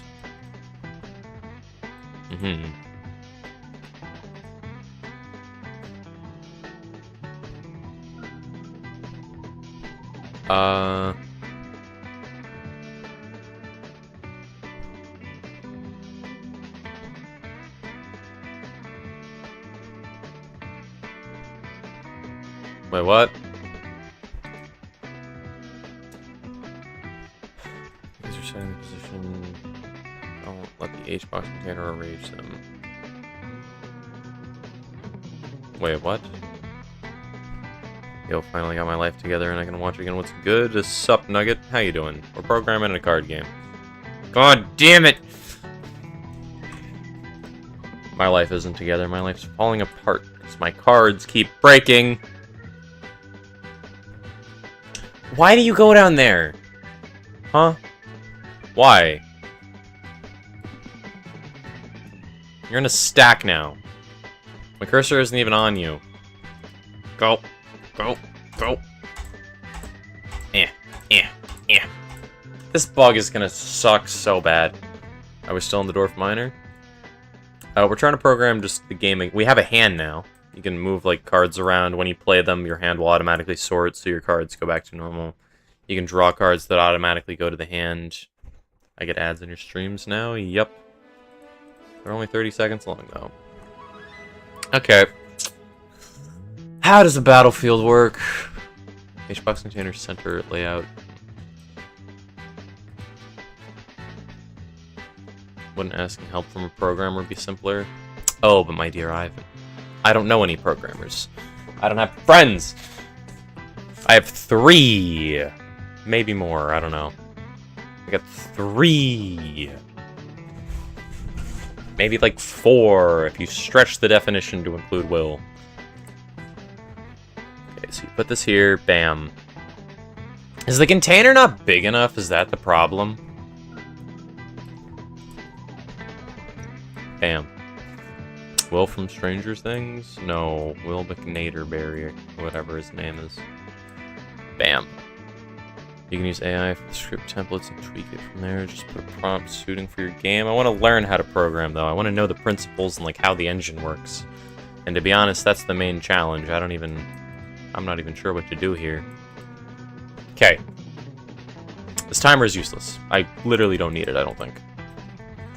So I'm getting the cards to be children of Battlefield, but the problem is they're not sorting. So I don't know why they're not sorting in the first place. Let me keep Googling.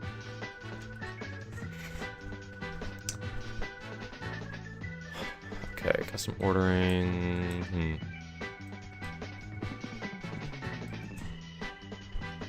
I don't get why it's not moving them, though. Because if you have items that are children... Let me just grab the scene and put it here. See, it gets sorted to the box immediately. Another one? They don't move to the right. Why are they there? Why are they down? What?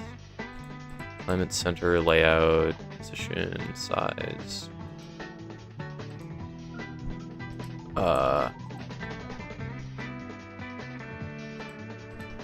We're watching Stranger Things now. Steve and Dustin are the best duo. Oh yeah, they are.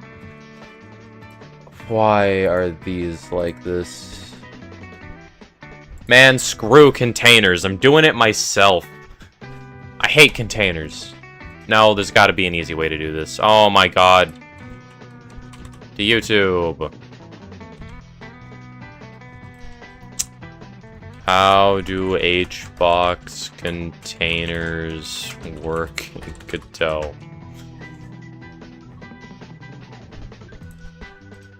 Alright, fellas.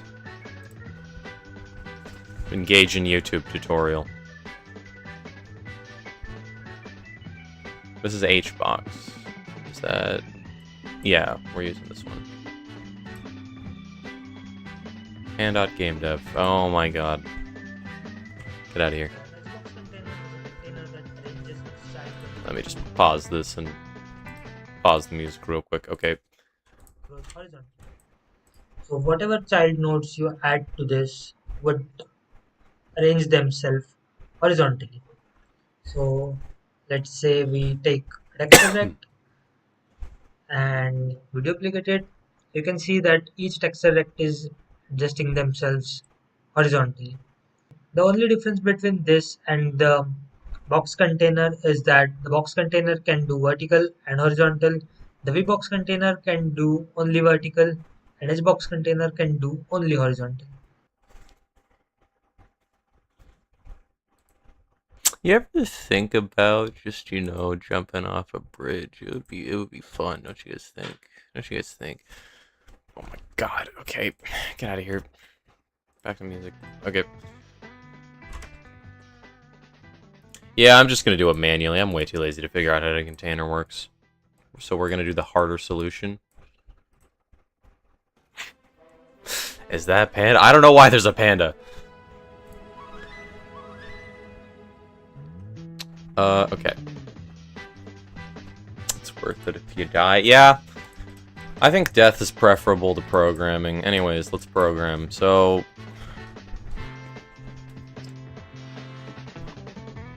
I guess... Should I program it manually? I don't even know, bro.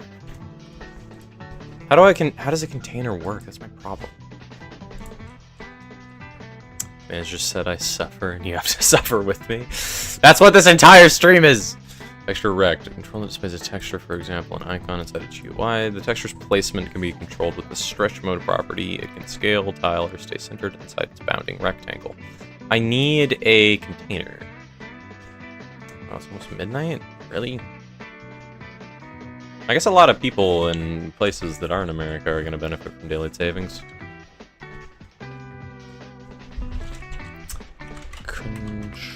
Why? Controller. Not what I wanted to find. Okay. I need containers. Why did I type controller? Okay. Automatically when their minimum size changes. Why does this not work? Is my question.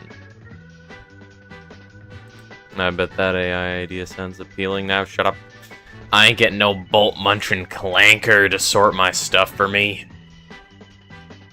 Okay, Control C, Control V, Control V, Control V. Why are you not sorting them?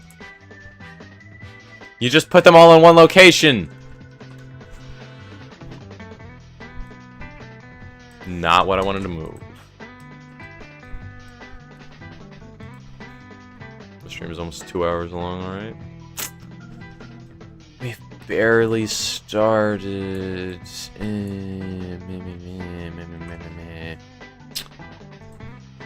Okay.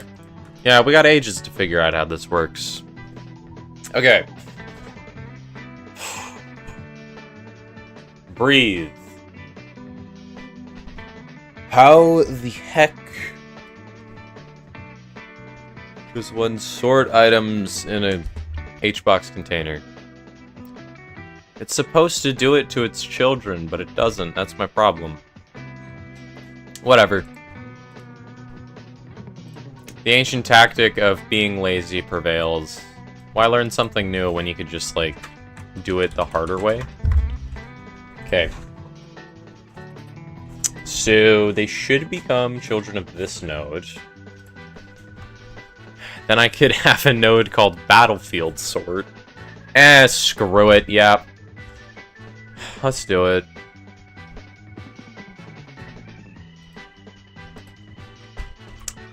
Function Battlefield Sort.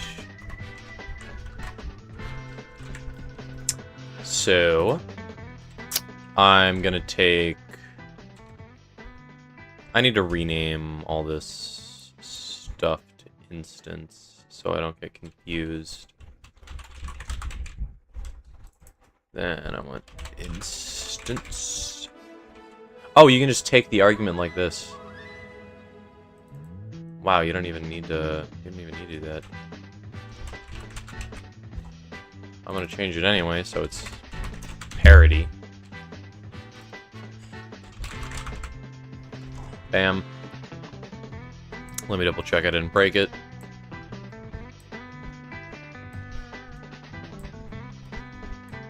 There we go. Okay. I need your guys' opinion. When we draw cards, do we want to like have cards spread out enough to the point where you can't physically click on 2 cards at the same time, or do we want to solve the bug of picking up 2 cards at the same time? Because you can do that. You can pick up 2 cards at the same time, and you can't unseparate them unless you like sort your hand. So I've been ignoring it. Not my problem.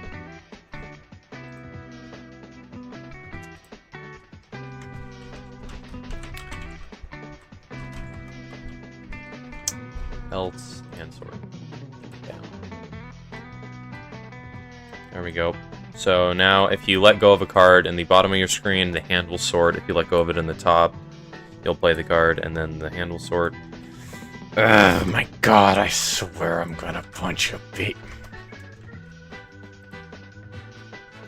Okay, now when you play cards, the handle sort. When you let them go here, the handle sort.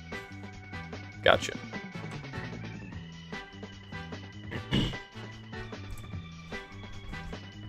Okay. Wait, I didn't reparent the node. Why isn't it sorting the... God, what?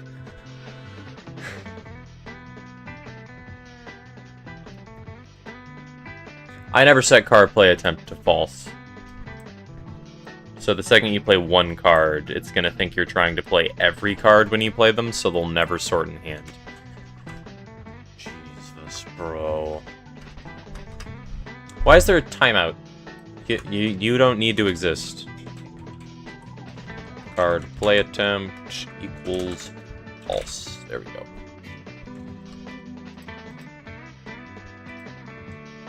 So you play a card, put a card over here, it goes to the side.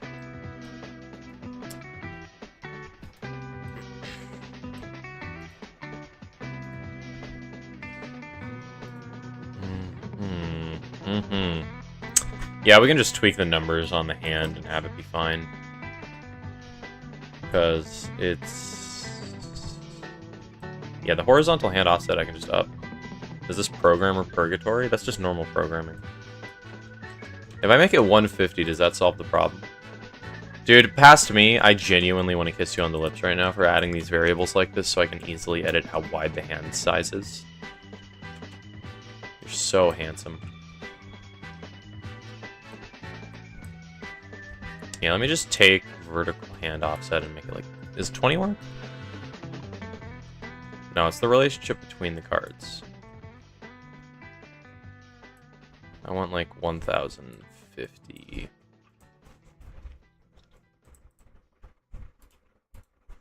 Okay, let me alter these values just a smidge bit more.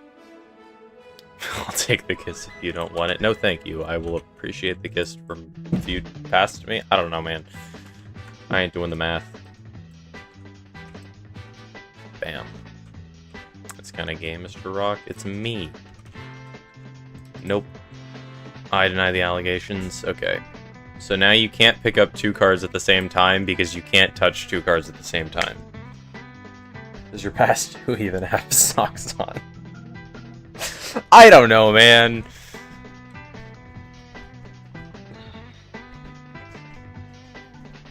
Look, I'm handsome either way.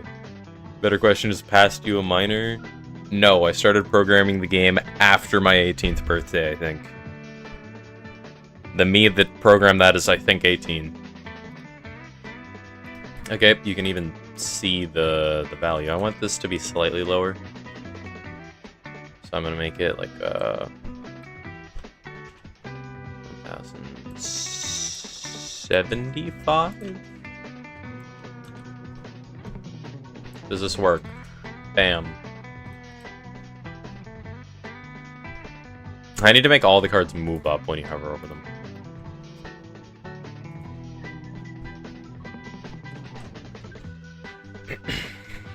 Hello, Panda. We're making progress. You can play cards now.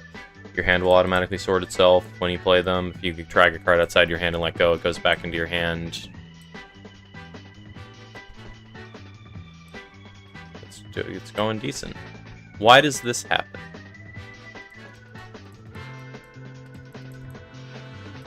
I need to make the hand all move up. Wait, can I just... I love how many, like, graphical things I can add that look really cool but don't actually take a ton of effort. Because I could make a Area 2D underhand. Let me actually just do this real quick. You're tired, Panda? That sucks. Let me just add a Area 2... Let me rename this to Battlefield Collision.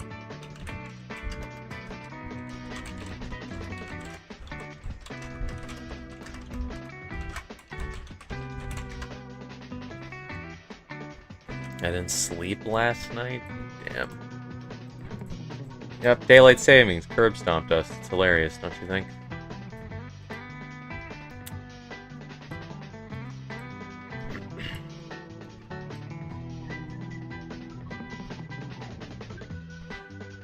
My cards look so good. Without the ugly blue, it would actually look decent. Because I was a bit addicted to playing a game. Oh god. Panda has a new addiction.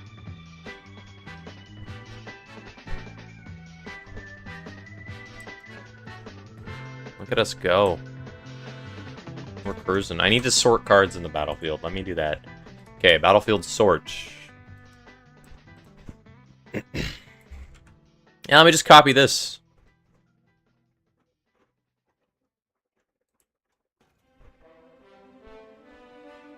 And your mom left for 3 days, so you decided to stay up the extra 4 hours so you could say bye. Very wholesome. Let me change this to battlefield.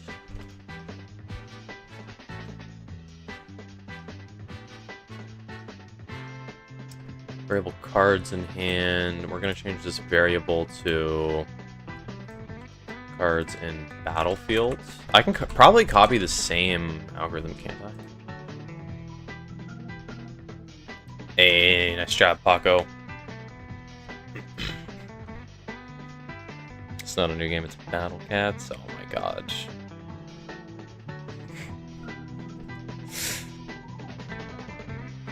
I never really got obsessed with Battle Cats, to be honest. Programming a deck is going to be fun. Okay, now that I know how arrays work, I actually like them. They're very nice. They're very handy. So, variable cards in battlefield array equals battlefield get children. So, this should print all of the cards in the battlefield.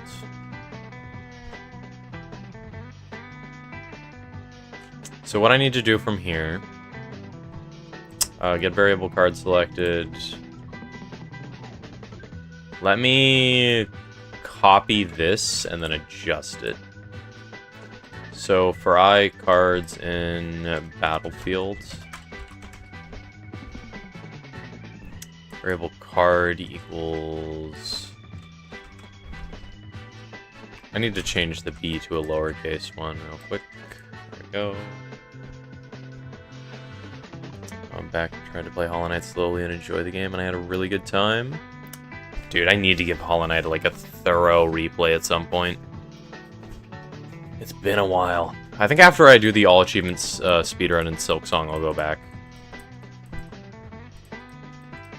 Maybe give all binding some more attempts after I like curb stomp P5. Maybe I'll do an all achievements speedrun in quotes, but I like take a lot of time to like look at the lore, smell the flowers, you know. Okay. Card.position, I need to change all of this. All of you need to get deleted. 0.0. So I need to take, let me think about this. So we get all of the cards in the array. And we see how many cards are in the array. We get the array saved as cards in battlefield. We see what card we're on, which will be set to 0 every time we get sorted. Then for however many cards there are in battlefield, we'll run this script to sort all of them. Then we make the card that's selected, or the like specific card that we're dealing with, equal the card in battlefield card selected.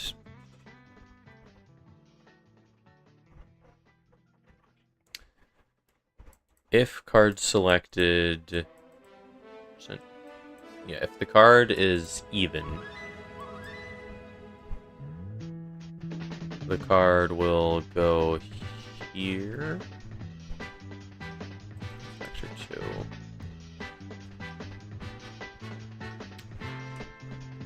So we need to make it the position on the battlefield where it's supposed to be.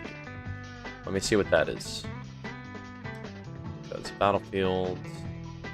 Wow, this hitbox is small. So I need to take the card. I need to put it like here. Transform. Yeah, so I need to take the screen middle, which is... Oh, God. Wait, no, it's easy. Because if it's just 1920 by 1080, it's 960. So I need to take 960.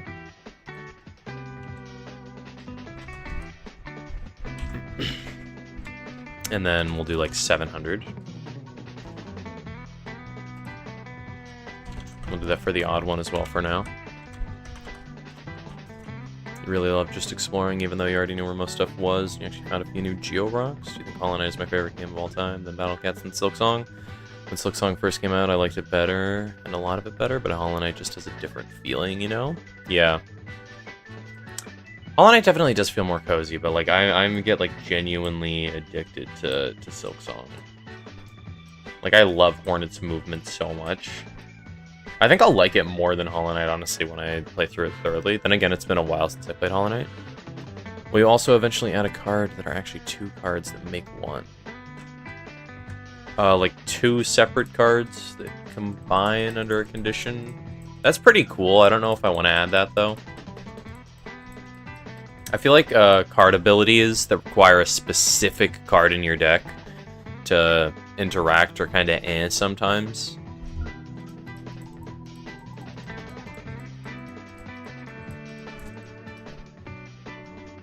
Like when I entered City of Tears again and talked to Coral at the bench, I just decided I like it more. I'm curious if I'll have the same feeling when I replay it.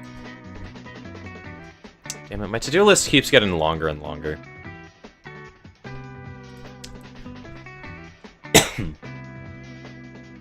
Okay. So I need to run Battlefield Sort. Instance Reparent Battlefield.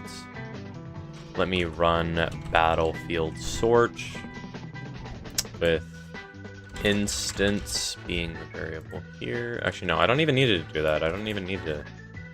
Yeah, I don't need to have any arguments when I do that. I'll say the Silksong movement is much smoother. Yeah, like when I played Hollow Knight very briefly, the main thing that bugged me was just how slow the night was. Maybe I'll like a leisurely pace, though. I don't know. Okay. So whenever you play a card, it goes to 0/0. Or like, well, the battlefield center, I guess. Wait, the shadows overlay, so they get darker the more cards you add. Oh god, I broke it. Oh god.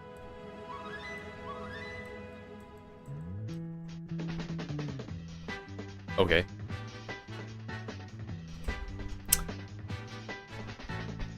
Not sure what that was about.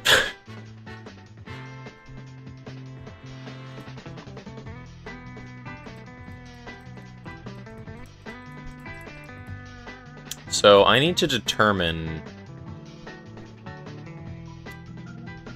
where a card is. Wait. Huh.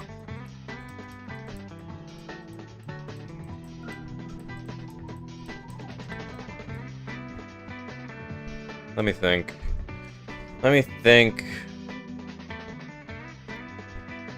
Well, the thing is, I need a card to kind of track what zone it's in to see if you can pick it up or not. Because currently, when a card is on the battlefield in Magic, you're not supposed to be able to pick it up and, like, move it around. Like, this card, when I let go of it, is supposed to sort everything. Maybe I make that happen when you release the card as well. Because when a card is released, I could make it do this. Bam. Bam. Bam. Bam. Okay. Yeah, it was kind of hard at first, but when I just accepted that I was going to be slow and intentionally took my time on things I could easily do quickly, I got a new understanding of the game, or something. It's really not that deep. It is that deep, bro. Hollow Knight is serious business. The shadow gets so dark when there's multiple cards overlaid. Okay. So, there are a couple problems I need to deal with. Number one, I need to actually sort the cards on the battlefield, so... It's not doing it. Oh my gosh. Battlefield sort. Hand sort. Can I just have a separate function called sort everything? Went on TTS. TTS was very, very complicated to set up. Like, the tutorial video that I found on YouTube was like, this is complicated. I have a Google Doc linked in the description that you're going to have to follow to figure out everything. And then there's like 9 separate TTS things that you can use. And a lot of them... Why is this breaking? Why doesn't it warp sometimes? Why does it do that? Second day not gambling? Yeah, I'm getting withdrawals. It's getting annoying. Do I just need to put the sorts everywhere? Well, this should play as well. I don't... It should always run it. It should always run it. Why is it not always running it? That's my problem. Well, anyways, to set up TTS, you need to do a whole lot of stuff, and it's annoying. Oh, by the way, I added a TTS mode to 2 of the voice channels on Discord, so people who don't have a mic / don't want to use their voice can still communicate. Very cool. How longer is stream? We are 2 hours into a 4-hour stream.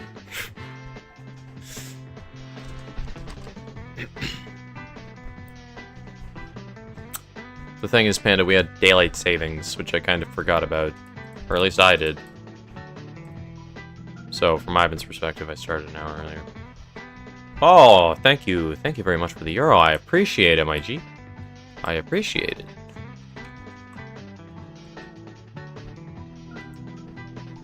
Gamble? You're paying me to gamble? Alright, Balatro tomorrow. Balatro tomorrow. It's what the people want. It's what the people with money want me to do. Looks like we're... Actually, hold on. Let me see... Okay. Let me see if I can set up Balatro... Wait, no. I don't know if tomorrow's a day that Preston's available, but if it is, I'm going to try to do competitive gambling against him. Just PvP Balatro. That would be hilarious. Well, nah, people want Minecraft. It's what the people with money want that I care about, to be honest. Let me delete this node. I think it's bugging it out that one of the nodes is, just already built into the battlefield. And that's why it started at 10 p.m. Is that why it started at 10 p.m. this time? Yep. It's gonna be like that until November 1st. I got money, you paid me. You paid me €1. Minecraft? Oh my god. Now, the people with the money want me to play Minecraft.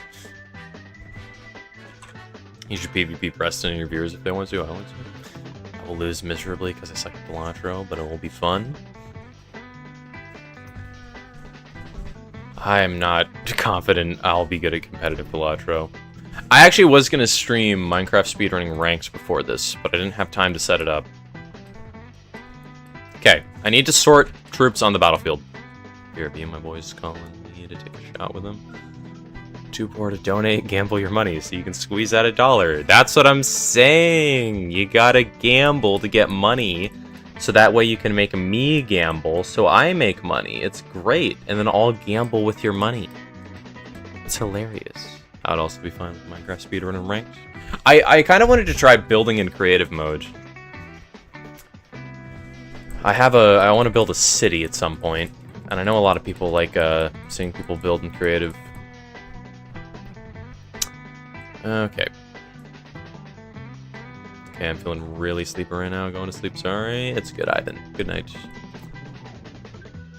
Okay, so in order to sort troops, I need to take screen middle. Let me make that variable here.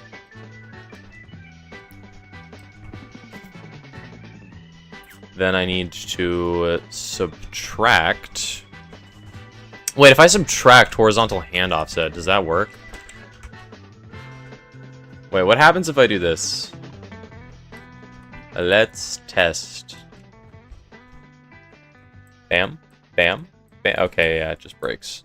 Oh, right, because horizontal hand offset doesn't change dynamically. Oh, wait, no, it's multiplied by card selected. Wait, no, it's additive or subtract. Okay, hold up. Bam.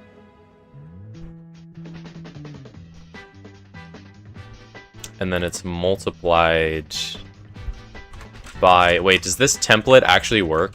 Is past me about to be the most beautiful person in existence? This card selected +1. And then if I copy you, go here, and then subtract twice, does it work?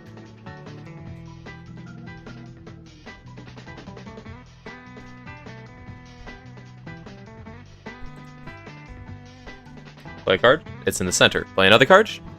To the right. Oh my god, past me actually made a system that works. Oh my god, past me is so handsome. Oh, let's go. So, it is a bit tricky. Because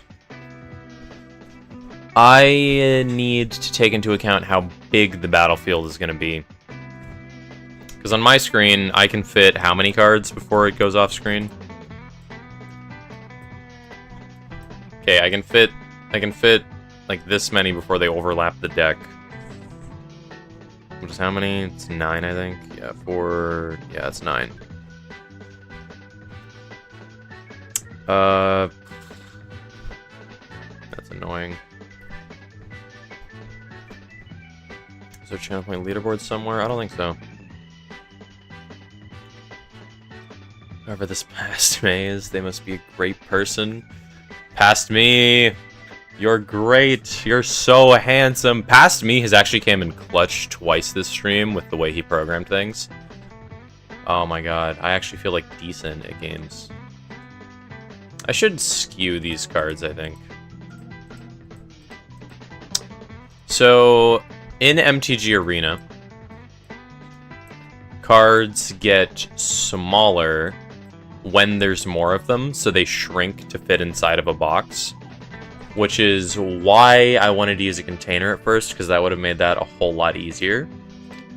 So what I need to do is, if the hand size is too big, I need to come up with a formulaic way, or no, if the battlefield size is too big, I need to come up with a formulaic way to actually make cards fit on the screen and shrink them. So, or do I just ignore that for now? I could ignore that for now.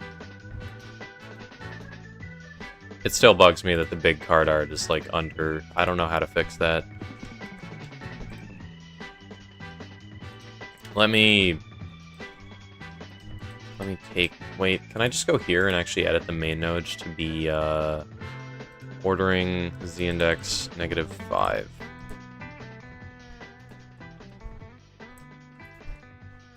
Let me just play some cards. What did I do? Why is the big boy not going on top? Card art big, z-index, I need it to be like 100.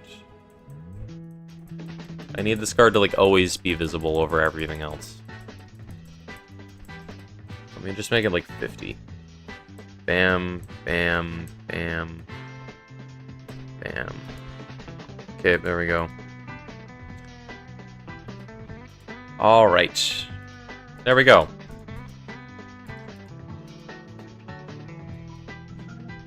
So I want the numbers visible. How do I shrink this? Well, I can edit the scale so it's smaller. That's the card art big. I need to take the node 2D. Wait, no, I can't take the node 2D as a whole. I need to refer to the card art specifically, otherwise I'll shrink the big card art.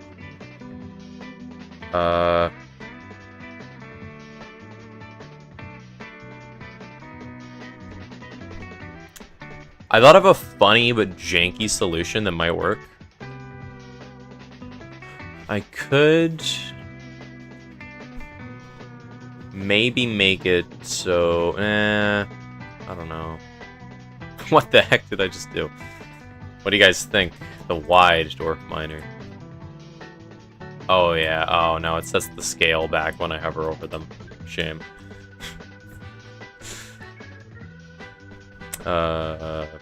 Reset. There we go.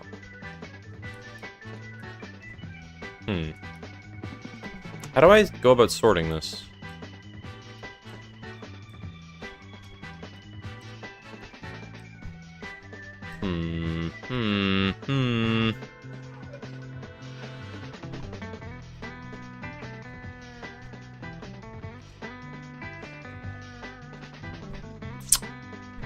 I'm not sure how to go about this.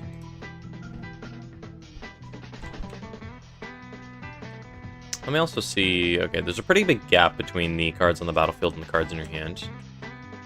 Let me also see what the card looks like when you hit right-click. Okay, it's like a little bit over. I can make these go up a bit. I want to get health on the screen. Okay, so vertical offset, I can make like 150 and be fine, I think. Wait, I can make it even higher now that the cards always, or now that the big boy card always goes on top.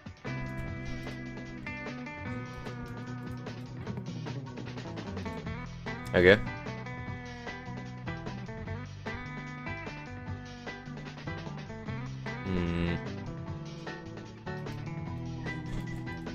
Yeah, I think that works. What did I do? Why did that change it? Wait, what? Okay.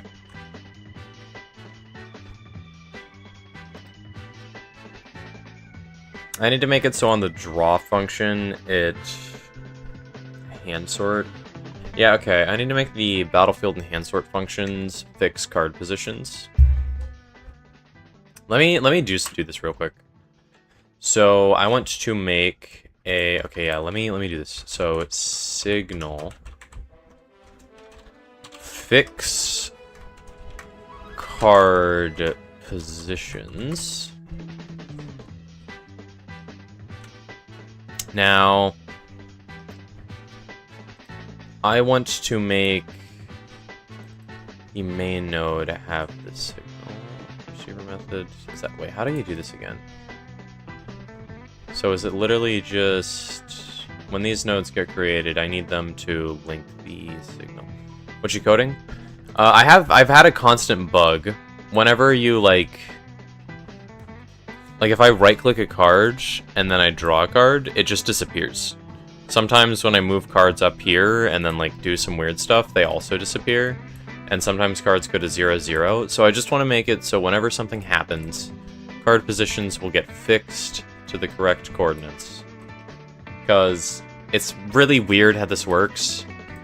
Like, the way that I'm moving things currently is I'm always moving the main node. But when I move the main node, that also moves the normal card art that's tiny and the big card art. So, but I want this to always be in the same exact position. So I did a weird like coding workaround where I make the main node's position go to 0-0 sometimes, and then I make the card art equal what the position was. I'm confused. What's the idea behind all this stuff? It's weird. I used just like some weird code, and now if I click a card with right click and then I draw a card, it disappears. That's the problem.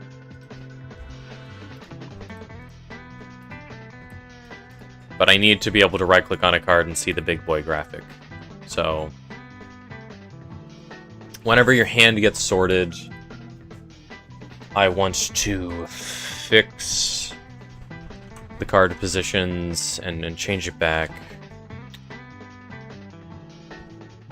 What do you want the game to be? It's a game like Magic the Gathering. You play creatures that have stats, murder each other. You have all sorts of cards that do wacky stuff. Hearthstone? Kinda. I haven't played Hearthstone, but I think it's like the same type of card game as Magic the Gathering. I don't know what the name is for a card game where you play cards to kill your opponent rather than, like, complete some other type of goal. But kinda like that. Bro's gonna take 2 years. Hey, believe it or not, I don't feel like we're insanely far from doing this. it's gonna take like 1 max. Signal fixed card positions. Okay, so with this signal, how do you connect signals again?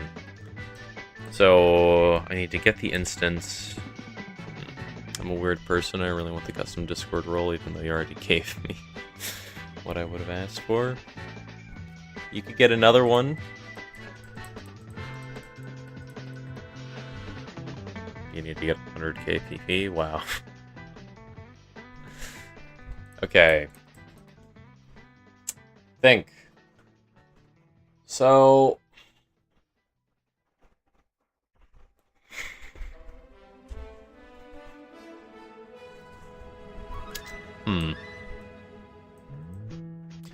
So I need to take the instance of the node, get the name of the signal, and then connect it.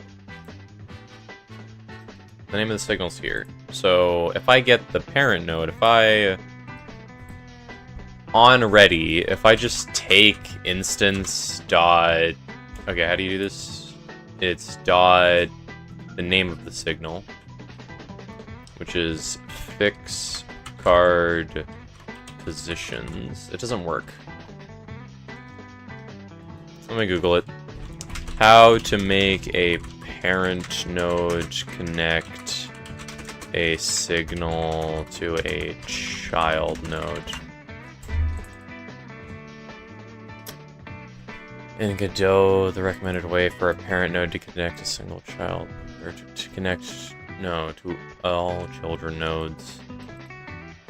The underscore ready function. If the child node is predefined in the scene tree, this approach keeps the... No, I need to make it exist dynamically. Pressed. Can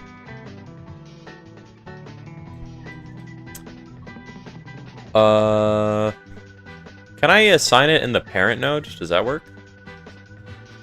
Yo, you into black humor? What is black humor?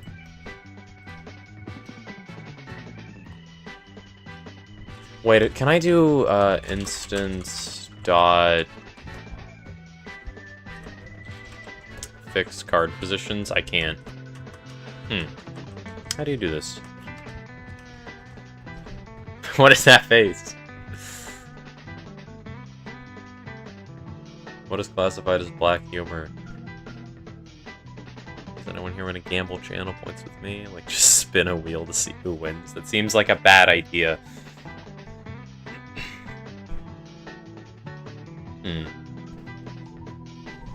What's the similarity of a bicycle and a black man? The inability to swim? I don't know.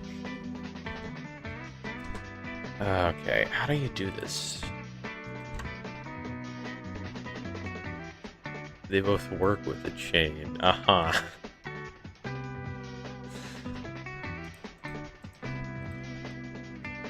do I make a signal that all the children nodes can see? Yeah, he ain't Michael Phelps. Why would the bicycle be Michael Phelps? Okay, hold up. Let me Google this again. How to make a signal that all children can see in Godot.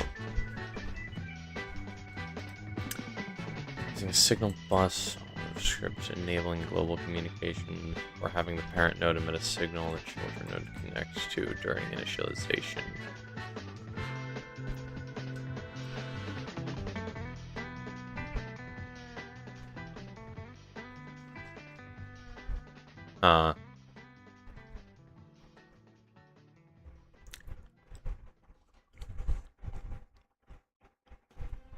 I'm so confused what I just did. I feel like there's a hair in my mouth.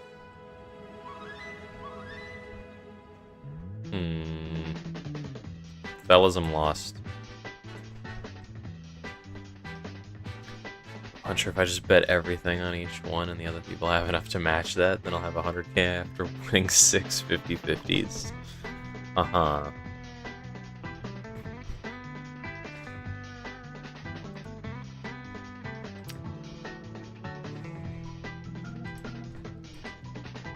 Using signals. Let me just check the Godot docs.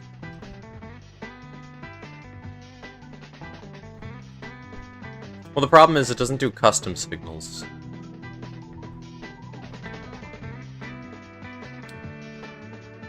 Well, how did I connect the signal here?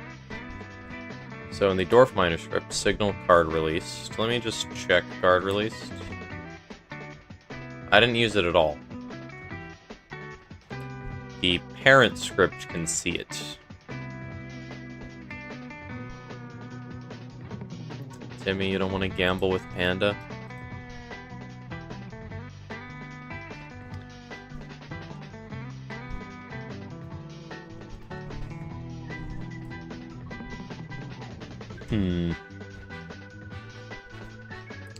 Yeah, I'm lost. I don't know how to fix card positions. I don't know how to update all of them at once. Yeah, how do I send out a signal that all of them can see? How do I gamble? You just, Panda can make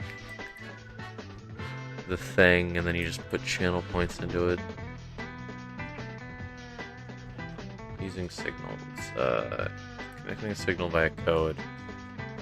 You can connect signals via code instead of using the editor. This is necessary when you create nodes or instantiate scenes inside of a script. Let's use a different node here. Godot has a timer node that's useful to implement skill cooldown times, weapon reloading, and more. Head back to the 2D workspace. You can either click the 2D... yeah. And the scene dock, right-click on the sprite 2D node, and add a new child node. Search for timer, blah, blah, blah. Call connect method on the timer's timeout signal. So I need to set the node. I need to connect the signal. Can I do that here? Oh, let's go. You two are gambling. It's amazing.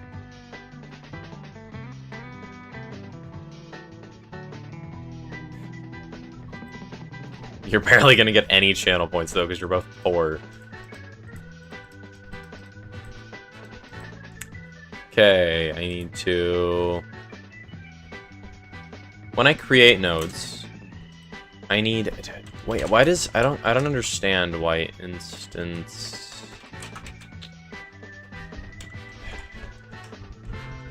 Dot... And then the signal doesn't work.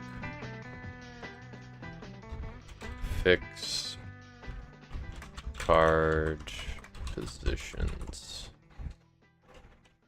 Hold up, let me pull up Wheel of Names. I'll facilitate you guys' gambling.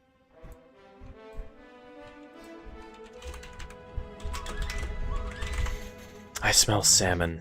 It smells so good.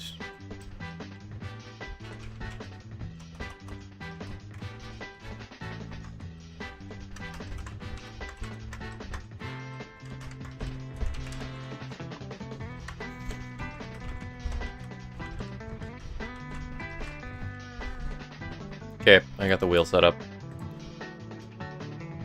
Have you guys finished your voting? No, you still gotta vote. Okay.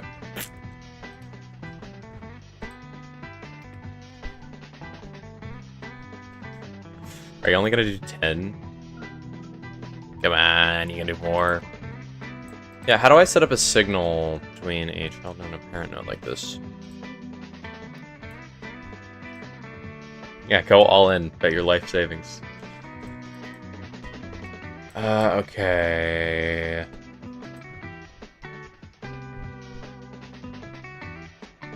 If I just put it in, does it work? Because it should, I think. Fix card positions.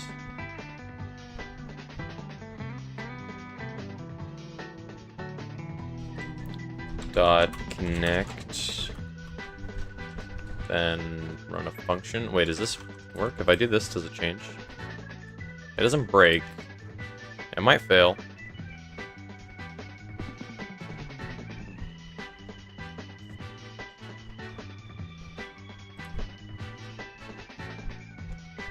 And well, there's no function here.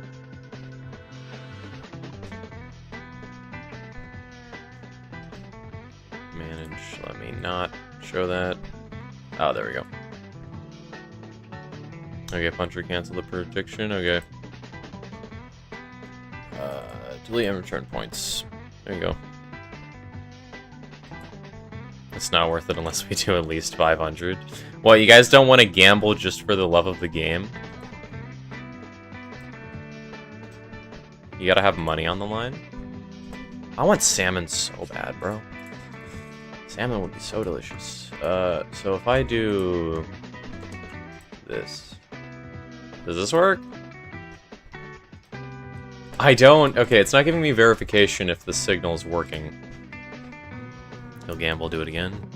If I do events, what happens? Oh no, that's just that. Okay. Next.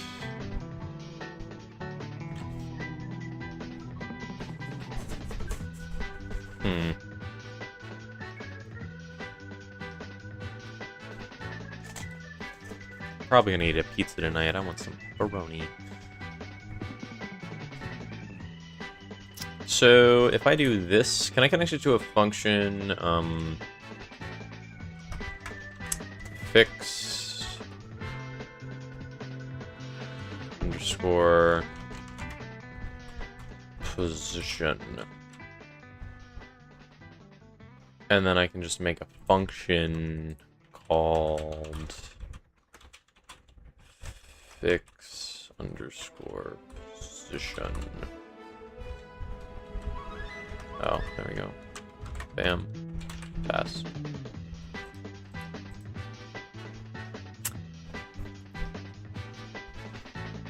Why are you two both gambling?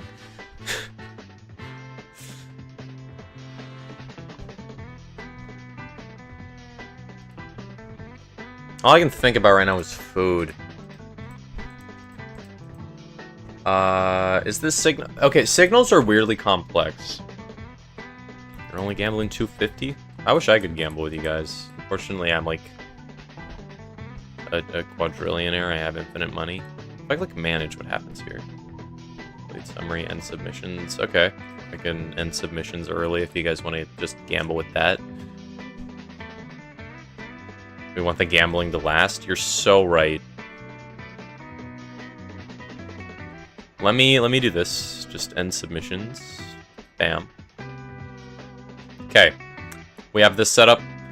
We have 250 on 1, 250 on 2. I don't know who voted which one, but here we have the Wheel of Names. All right. Let's see who wins. Gambling, gambling, gambling, gambling, gambling, gambling. Yeah! Yeah! Oh. 2! Just by a little bit. Oh, there we go. There we go. Oh, enjoy the payout, too. Enjoy the payout.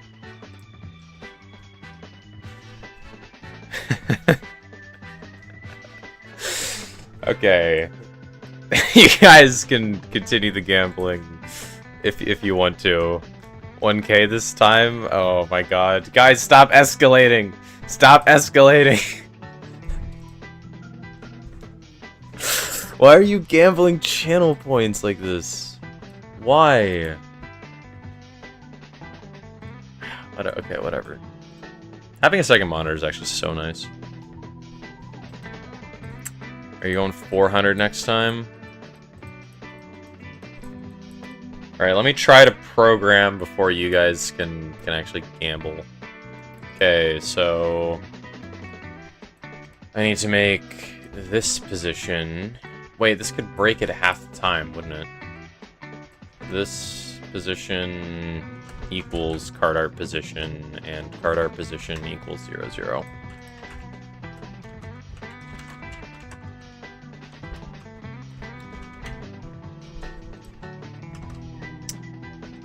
I don't want to make punchers spin that many wheels, though. I'm fine with it.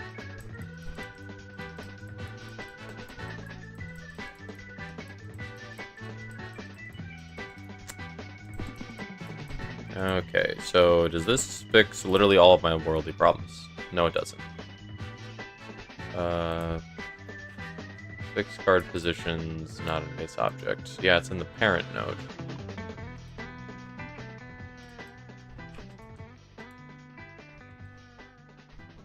How do I do it? Yeah, I don't know how you connect signals like this. I don't know how you connect a child node signals to its parent.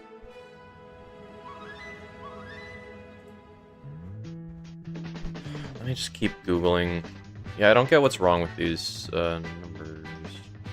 Signals. Okay. Let me just try Googling this again. Wait, let me just go here.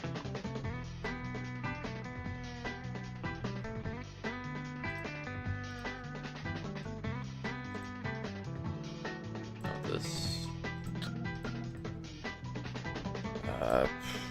Okay.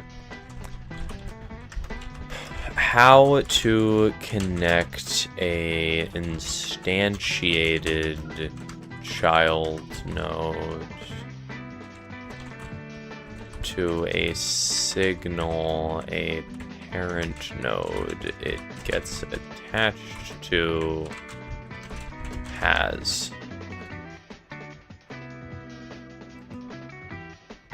You have to do it from code. You need to... okay, hold up.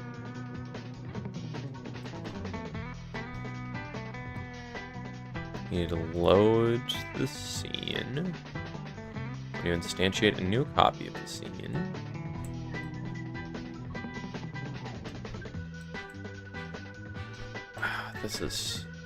That's a mess. I'm going here.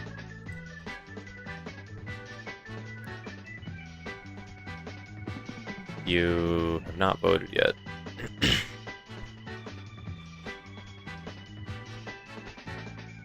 Wow.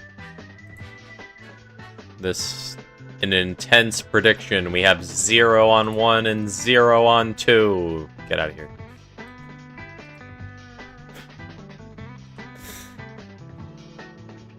Bueno gamble. Question, what happens if one of you donates 400 and another one of you votes 1? Or like, puts 1 channel point in and the other puts 400? I'd assume it gives you a percentage based on how much you vote, but if there's only 2 people, I feel like it could be sketchy.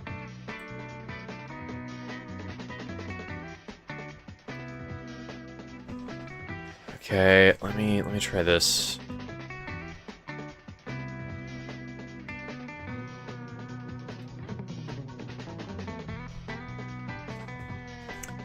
Okay.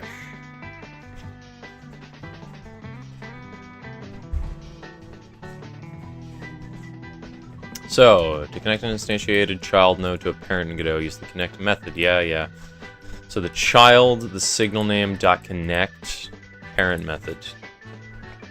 I need the script to be in the child node, though. If I do this, does it work when I make it? Compared to here. Does this work? Nope. Fixed positions not declared in current scope. That's because that's the function the child node has. If I do this, fixed guard positions on base object of type 2D, dwarfminer.gd, invalid access to property or key. Yeah, it's because it doesn't exist yet. What did I do?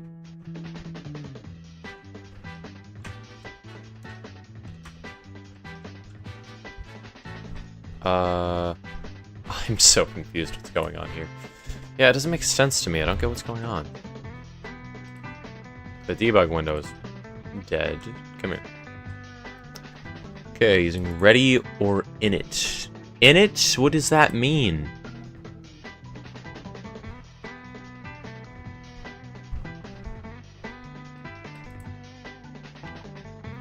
Okay, you add the child, connect child signal. Okay, let me try Googling this. How to connect a parent node's signal to a child, or to a instantiated child node's function.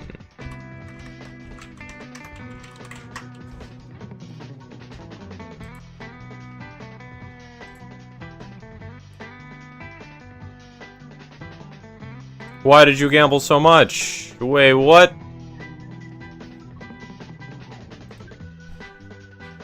Okay. Let me manage this. So, one person has put 2,000 channel points on one, and another person has put 1.2 thousand channel points on two. One of them is Timmy, one of them is Panda, and one of them is Love 1v1s. We have no idea who's who, so let's see who wins this gambling. Spin the wheel. Who's it gonna be? It could be anyone. Which one of you is gonna end up poor? Oh, it's two again. And congratulations, people who voted two. You are the lucky winner. There we go.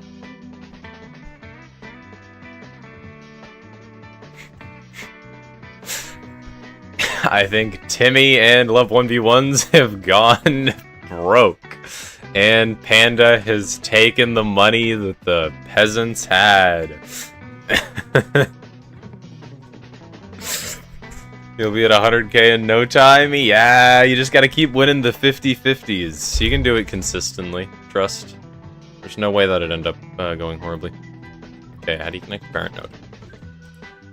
How many channel points are you at now, Panda?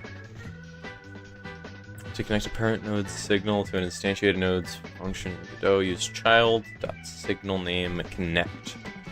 Okay, so here, the instance is the child that it's referring to. Does it need to be the word child? Because it could be child.signal. Okay, wait, no, it's signal name. So it's fix card positions. Panda's at 5,000 channel points. Does Timmy have more channel points he's willing to put on the line? Wait, yeah! Because 1.8 thousand of the 2k was from Love 1v1s. Oh my god, they're gambling again! Children, I'm trying to program! You know what? Keep going at it, kids. Have fun. Have fun gambling. I condone this.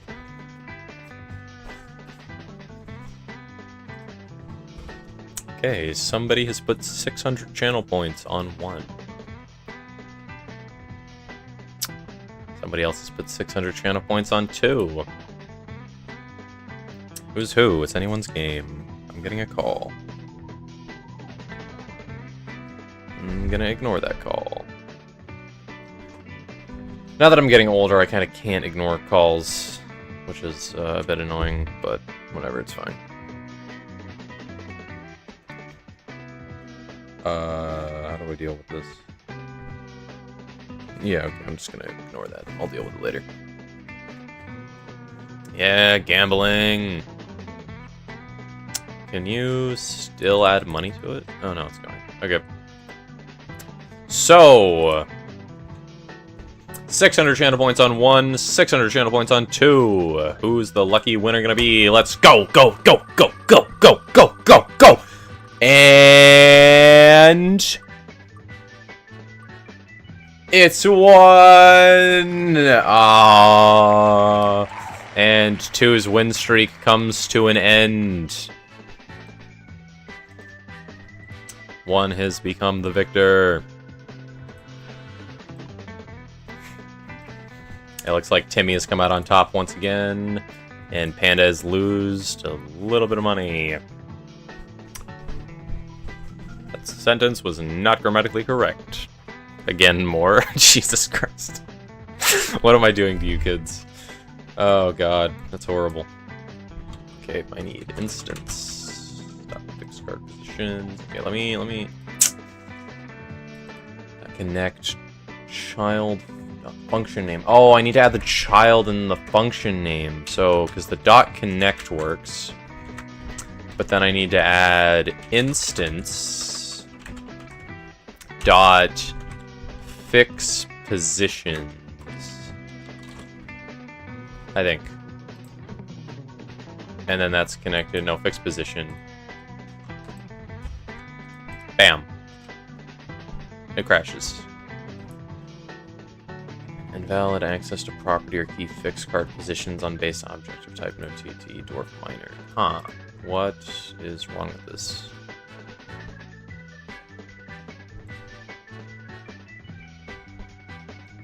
This is why you don't go all in on your first hand. Yeah, and I love when V1s has to sit on the sidelines. Have you gotten like 10 channel points yet you can put in to continue the gambling?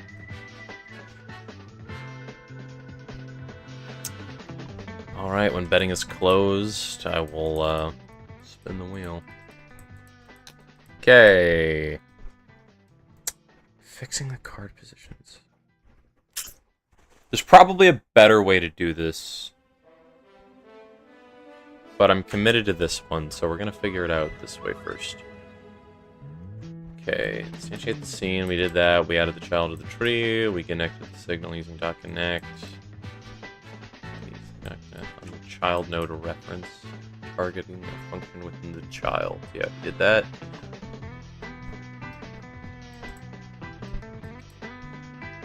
Oh, we gotta go soon, like 10 minutes. Hey, Bandabot, nice job. Okay, start the wheel now. Alright. Submissions have ended. So, let's see who's gonna win. It seems Timmy has voted 2 and Panda has voted 1. Let's see who's gonna win this one. Is it gonna be 1 again, or is it gonna be 2? It's 2! Just by a smidge. Timmy has come out victorious. Choose outcome 2. Unlucky Panda. One more all in. Oh. Kids. You gonna go all in? You gonna put everything on the line to see who reigns victorious? Okay. Variable child. Yeah, I got that. I got that. I added the child. Connect the parent signal EHE tree enters to child function. Child instance dot tree enter dot connect. This is correct, I believe, because this is the signal. And connect. Okay, I didn't have to connect anything in here, I don't think.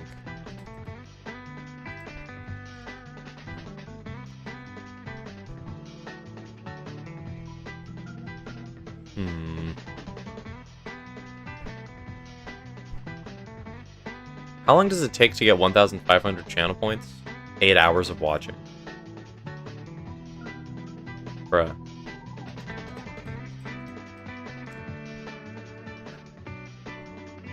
Anyone else want to put money in? Love 1v1s? Have you gotten enough channel points to gamble a bit?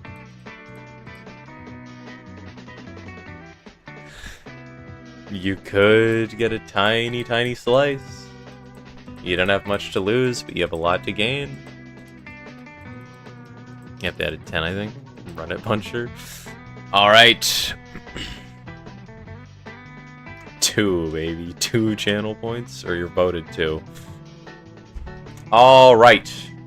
End submissions. Now, let's see who's gonna win this. We got 1.5 thousand channel points on 1, and 1.5 thousand channel points on 2. That is equivalent to 8 hours of watching my stream to earn. Now, let's spin! Who's it gonna be? Is it gonna be 1? Is it gonna be 2? It could be either. It could be either. Is it gonna be 2 again? Is it gonna be 1? And it's 2! Oh, Timmy has lost. And the payout will go to Love 1v1s and Panda.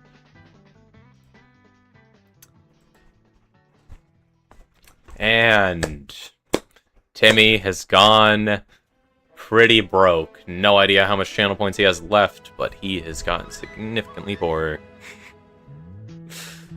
It's been 2, like 4 out of the 5 times we've spun, hasn't it?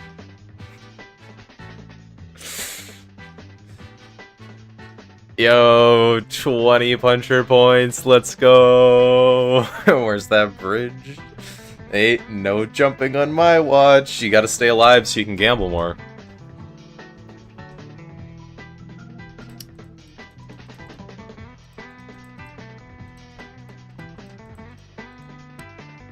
You got like 5,000 channel points left. There's no way.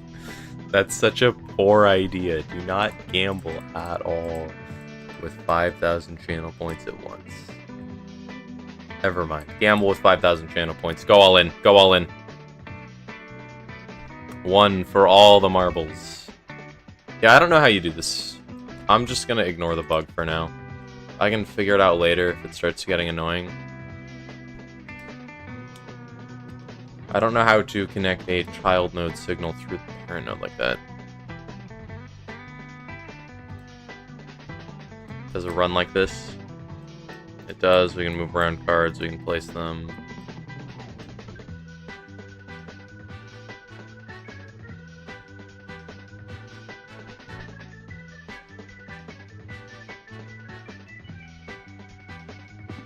Very cool. I think I want a bigger gap in between cards. Let me edit the main script a bit. Do some polishing. Horizontal hand offset. Horizontal battlefield offset could be its own variable.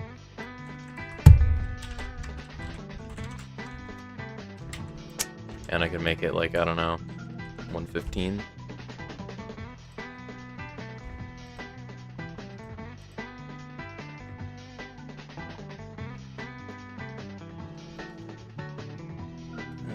And I want to make these battlefield offset. I want to make these battlefield offset. Bam.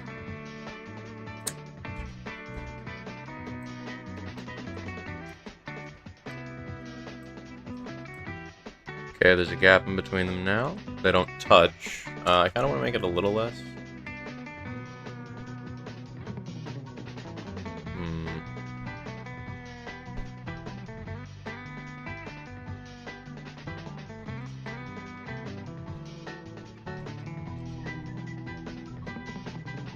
I kind of want to change the cards when they're on the battlefield so they like shake like in Balatro.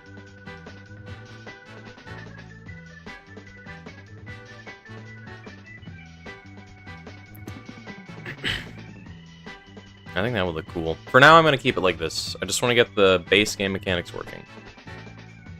Okay, looks like level 1v1s has put his 20 channel points on one. Or is that somebody else?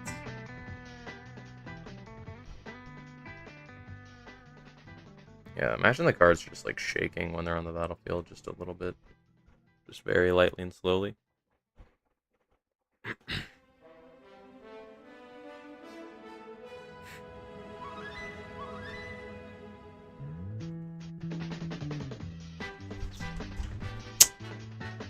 All right. Okay, the very last round of gambling. So, on this prediction here, we have 1,000 channel points on 1, 1,000 channel points on 2.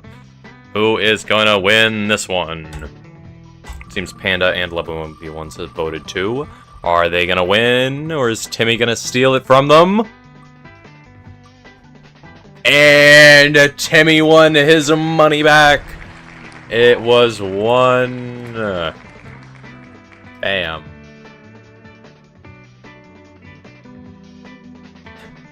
One more, Panda says. One more, Panda says. Oh my god. Panda, you have to go in like 5 minutes. Are you sure you can do one more? What is wrong with you people? I love 1v1s is getting just a tiny bit of money back over and over and over again.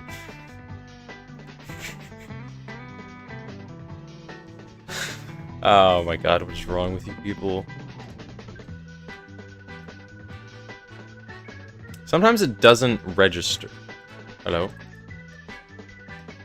Sometimes it like doesn't register properly.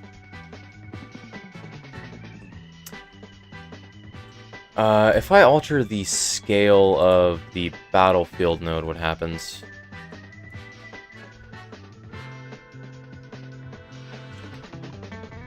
Transform, let me scale you to be like super small. Let me do 2.5. Bam. Bam. Bam. Bam. Bam. Okay. That's not what I wanted.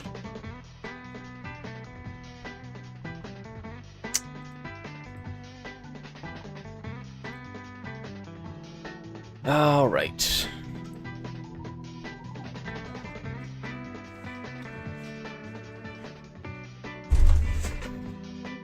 Ow, I just pinched my arm between my desk and it hurt. That was mildly annoying. Run a puncher. Alright. Manage the prediction. Voting has closed. Currently we have 1,000 on 1, 1.1 thousand on 2. Let's see who's gonna win. Panda and Level 1v1s have both voted 2. Timmy has voted 1. What's it gonna be? Oh! It's so close! Just barely it lands on 2. Oh, and Panda gets some of his money back. And Level 1v1s gets even closer to victory. Ah, there you go. Timmy just barely lost that one. Alright, let's actually program the video game. That's what we're doing today. That's what we're supposed to do today, not gamble. One more? Stop it! You've said one more like 4 more times! My channel points uneven. Oh, is that gross? You want to vote like 7 channel points? One more for 2K. Okay, level 1v1s. You gotta get your channel points fixed. 1,107. That's gross.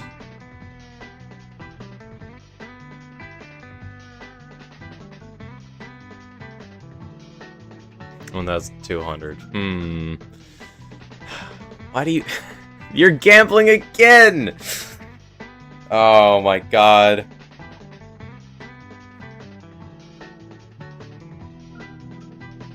Okay, we said one more 5 times. The person picking me up could knock on my door any second. You gotta go quick. Dude. Oh my god.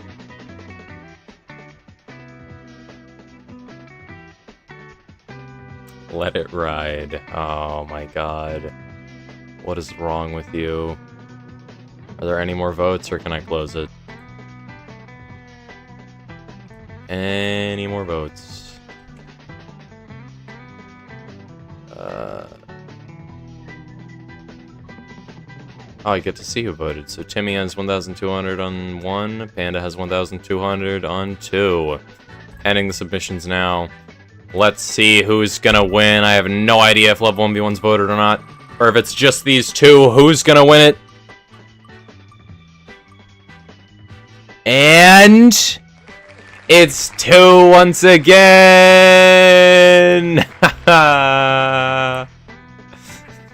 There we go. New stream title, I encourage my viewers to gamble their life savings. Nah. Nah, you voted 1 this time, sad. You always go 2. You always go 2. Panda has the gambling spirit. He inherited it from me. He inherited it from his favorite streamer. I'ma cry now. Have fun, Timmy. Have fun crying. All right, that's the end of gambling for now. Okay, let me fix these. All right. Okay. So we need to figure out the scale of cards when it comes to sorting on the battlefield. Because current issue is I play cards, they go off screen pretty fast, or even just to my deck. So I think after, I don't know, what, 5, I should start, shrinking them? Or can I just shrink them the second I play them? Because I could do that and fit a lot more. I could do like 75 and then shrink. It's gonna take me a whole week to get all that back. Gambling doesn't pay if you're bad at it. If you're good at it like I am, you get to gamble all the time because you're gonna make your money back. It's great. Okay, variable card dot scale equals is 0.25. Actually, no, it needs to be a vector too.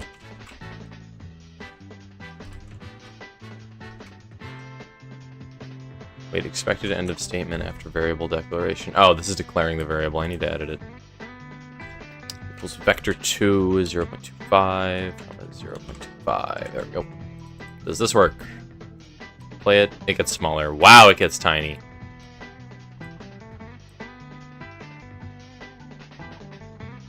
Okay. To be honest, that doesn't even look awful. Play it. Yeah, the cards don't even look awful from this far away. Bam. Let me just do like, I don't know, 0.75. How does this look? Bam, bam, bam, bam, bam. Okay.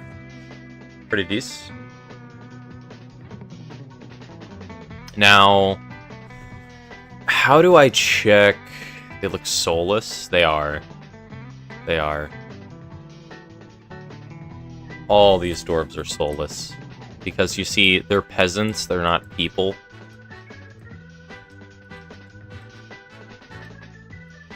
Okay, I have a feeling that something weird is happening with the card held variable, or the card play attempt variable. Because this makes it equal true, and then card released if it equals true. So if you do like this... Yeah, sometimes... Yeah, that.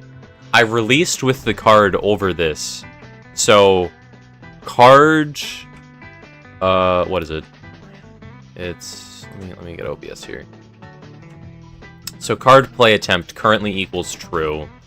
So even if I release this card over here, it goes to the battlefield. Okay, fun stream. GG's to everyone who gave me money, and I gotta go now. See ya, Panda. You're coming for that roll. You doubled your points today. Good luck. Ooh, look at the little guys. Look at them. Such goofy goobers. Should I make them bigger when I hover over them? I could do that.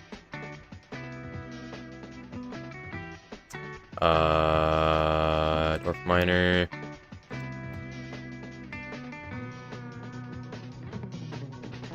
I want to make the... well, no, that would update the card art big as well. I could just upload the... or, like, up the card art in Area 2D scale. Hold up, let me try that. On mouse entered. Card art dot scale equals vector 2. What is it? What makes sense? 0.08 comma 0.08.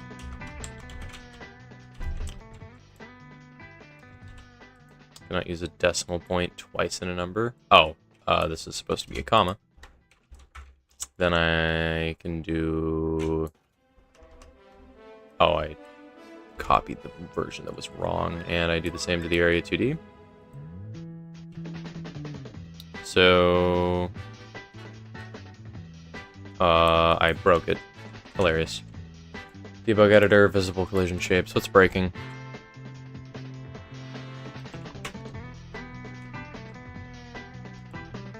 Why is it breaking?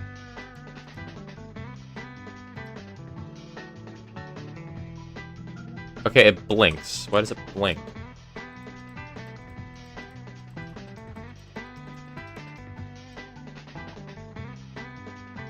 What? Is it the Area 2D that's problematic?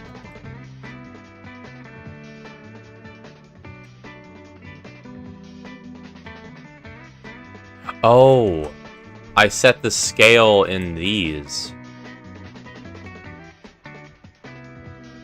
Do I? Yeah, I do. I set the scale. So this is redundant. This function is just useless. I'm gonna cut you off. On mouse, enter, delete the signal, disconnect. There's no function for you. Okay. Yeah, so we'd need to edit these small squares to update the size if I wanted it to get bigger when you hovered over it.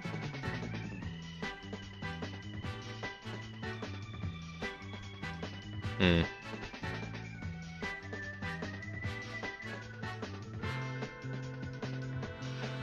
I think it's fine for now. Kind of want the cards to get bigger, but whatever. I can do that later. Yeah, I'll have to edit all these values. How common is this value? Control F. 20 matches. Are they all down? Yeah, they're all throughout this. Yeah. Literally none of them are outside these bounds. Yeah, I could just update that later if I care enough. For now, I want to figure out the mechanics of the game. So, you start the game, you draw cards, then you play cards, they go on the battlefield, you can play a lot of cards, then they go there. Great, and then you'll be able to draw cards, continue playing cards, then you just rinse, repeat. Currently I can have, how many is this? 9 creatures on the battlefield before one starts to overlap my deck. Ooh, picking a creature up off the battlefield bugs its position a lot. Weird. Very weird. Oh right, the position, well... Why is there such a big offset? Wait, what? You put it here, pick it up. Why is it like that? I'm not sure. Eh? How can I make this node check what its parent node is? If you were to stream every day with gambling, it would still take at least a lot of months. What?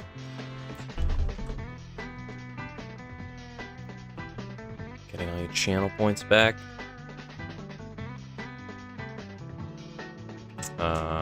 Oh, fond memories here. What am I fixing? This is, how to make a node check what its parent node is. Good dough.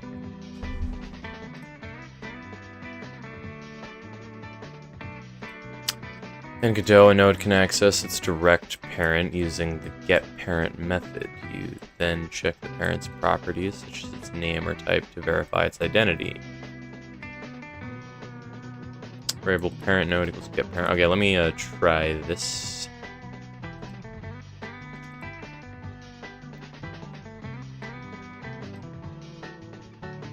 For the Discord role? Yeah, it's gonna take ages to get the Discord role. Only my most loyal fans get it. Only the coolest kids. Okay, let me think of a... So, get parent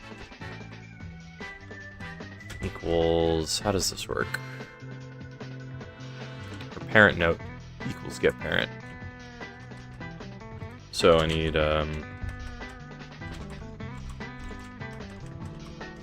Yeah, I'll track what its parent node is. I should probably have this repeating. And I want a variable parent node.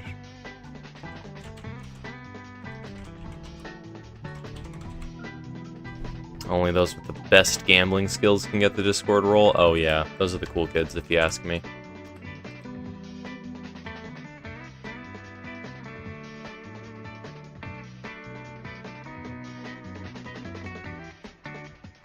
I can probably optimize this, but I don't care enough to. So it should be able to figure out what its parent node is. So now, if parent node... Wait, okay, let me check this.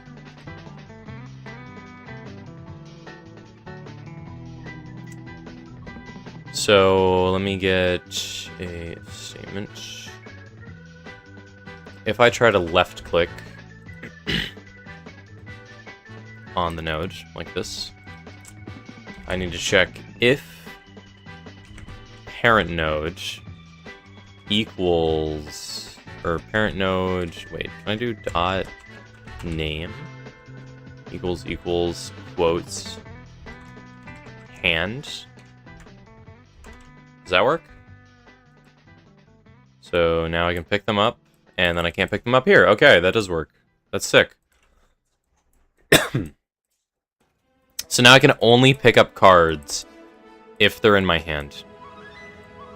That's good to know. I can really control what nodes can do what, just deciding which parent they're under. So now that they're on a battlefield, I can make a combat code that just checks if they're on the battlefield first.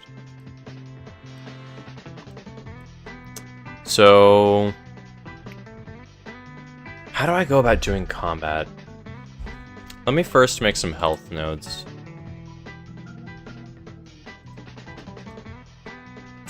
Yeesh, getting this on 4-player would actually be tough.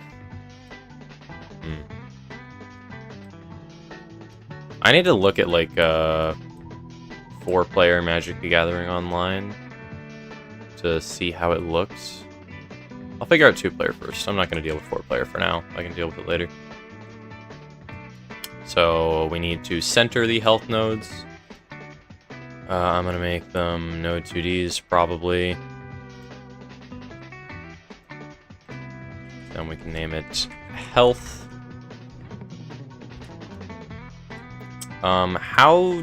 Whatever, I'll just make it a number for now. Label. Bam. I'll make the font size pretty big, I think. Font size 75, I guess. What's a big font size? Test. Let me name that there.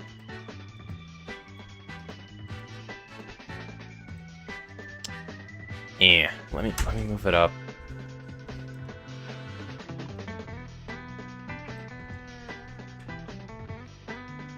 Let me just slowly move the thing. What? Layout. Where?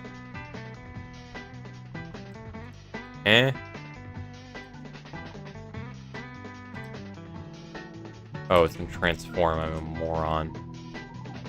Okay, position. Let's move it to the left so I can drag it around. Bam. Let's make this 960. And I don't know. 1000. Nope, the X needs to be 960. Nope, the X is wrong. It needs to be like, I don't know, 920? 860? Oh my god, get centered. No, please. 880. An orphan is gonna get it. Bam. Sure. 100. Center. Line in the center, please. So I can do this. Okay. Now let me add a like outline, font outline. How do I change the outline size? It's in. Is it in theme override? No, it's in. Is it in material? I forget where the font is. Oh, it's in constants. Outline size. There we go. I'll probably make a custom font at some point. This goes off screen. Wait, why does that go off screen?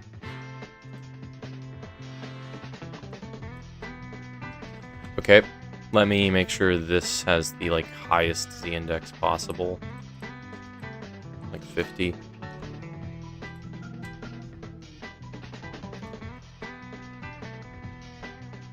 Okay. Okay, so now you have a health number. Play cards. I don't know why sometimes I hover over this let go and then it doesn't count. I don't know what that's about.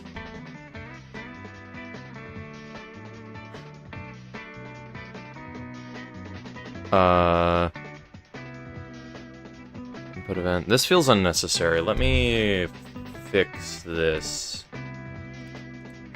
So, battlefield collision.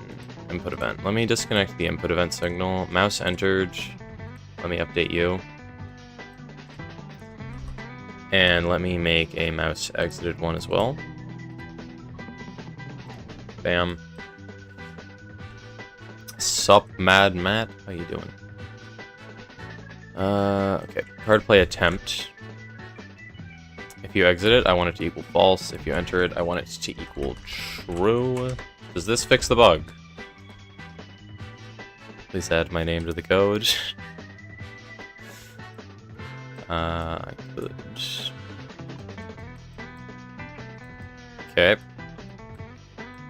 You can play cards consistently, it seems. Or make me into a generic card. I could have like a serial killer named Mad Matt. A named individual. Wait, whose name is on the gravestone? Hold up, let me grab my iPad, because I know at some point I made a card, and I put somebody's name on the gravestone. Who was it? I can't remember who. I could add you guys as Easter eggs, though. Bam. Come on. Finish loading Procreate. You're taking 12 years. Let me do stuff in the meantime. Okay, so you can play cards consistently. I might need to make them shrink more so they tile better when you play them.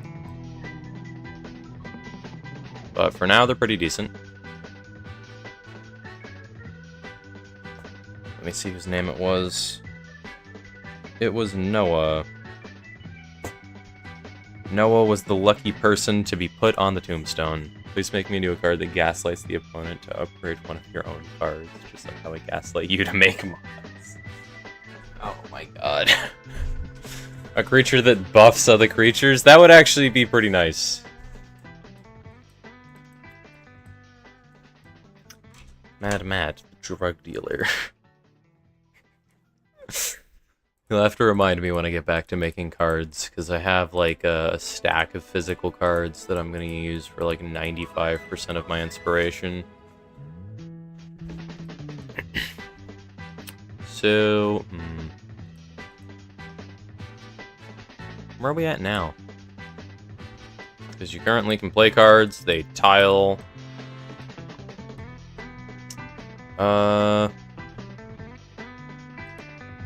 What makes sense now? Just combat? Let me add another health. Let me add another health number first. So we have health 2 here. Let's just take the 100 and move it up a lot. Layout, transform, position. Let's change the vertical position a lot. Let's just swipe it up. It's gonna take a half hour. I'm just gonna type 0. That works. Bam. I want it to be less than 0, I guess. It would take about a year and a half for 100k without gambling, give or take, from my calculations. That's doable. When this card is summoned, your opponent chooses one of the creature you control and buffs it. That would be nice. Alright, let me edit this card's value a teeny tiny bit. This label. Yeah, let me just up this by just a smidge. That's 750 per stream. I feel like it's more than that. Really? And remember, that's 20% faster if you're subbed. I think it's 50% faster if you're tier 2 sub, and it's 100% faster if you're a tier 3 sub.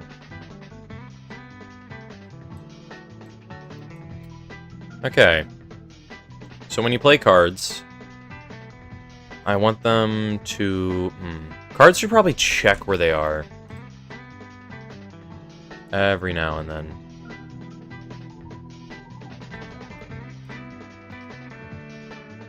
Hmm.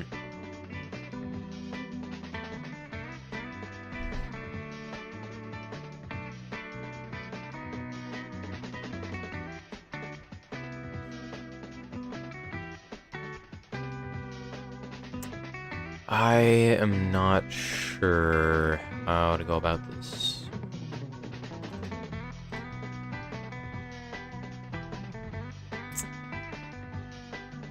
So I want cards to attack now, I think. You're gonna start the game. You get to play cards now.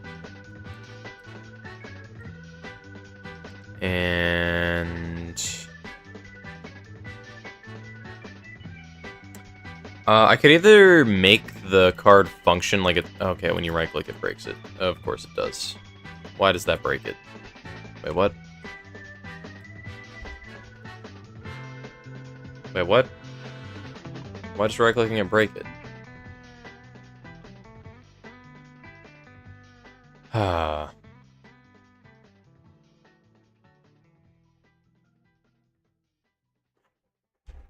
Okay, so if the card art is visible, use, and the card art's in the node's position. Oh, wait. Right. It doesn't... Wait, it doesn't save it like this. Hold up. Oh, right, because it starts in the hand. You need to update it. So, does it make sense to go... Node's position... Wait, how do I go about this? Okay, hold up, let me think. So, the problem is, if the main node's position is 0, 0, it will take the card art position and put it to the main node's position, which is 0, 0, and then move the card art's position. Wait, no. Card art position will move to the node 2D position, and then put the node 2D to 0, 0. So, what is happening here? It works like this, but if the second you play it, it breaks. How does it move? Okay, and that card should... Wait, what? What happened?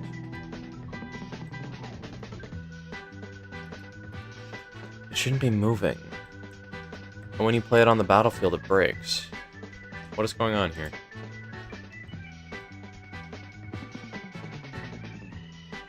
What are you doing? So right-clicking you makes you move up a bit. It's a consistent amount.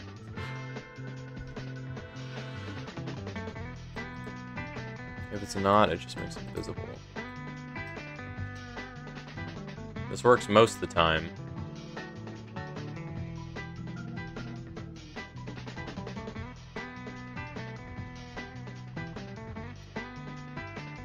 Wait. When you let go of the card, it sets the position to the card art position to 0, 0, and makes the card art visible.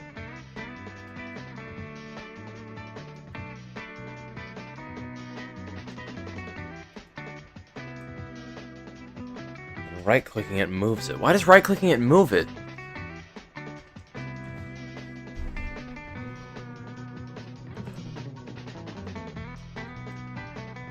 It should just make it visible.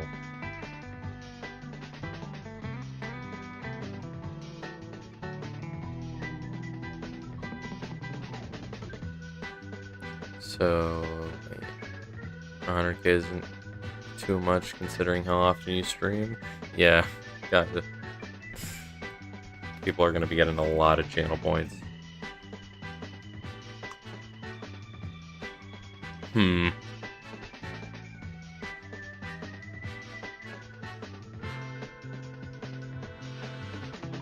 What's going on here?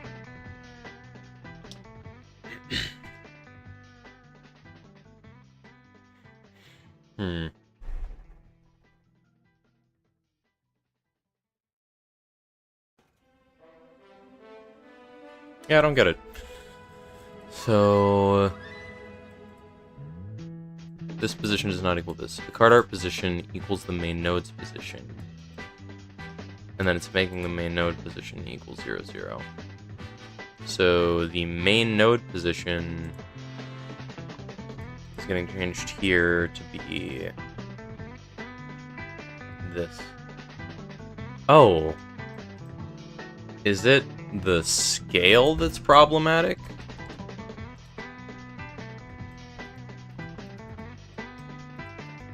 It appears to be the scale that's the problem.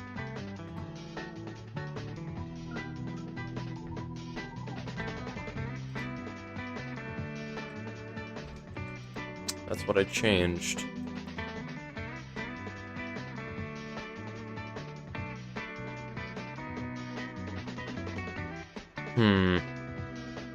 How do I deal with this, man? Wait. How do I make sure... Wait, when I let go of it... Signal. Just wait. Okay, where do I check the parent node? Okay, I check it here. So if the card is in hand, and I let go of it, it looks like this.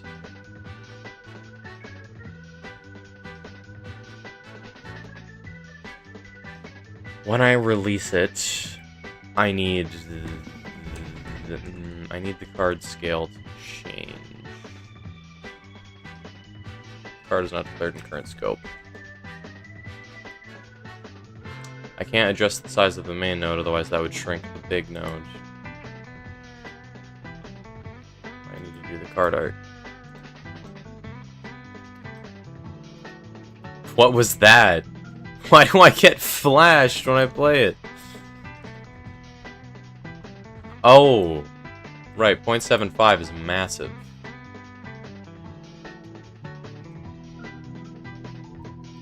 Right. Because it's 0.75 of this.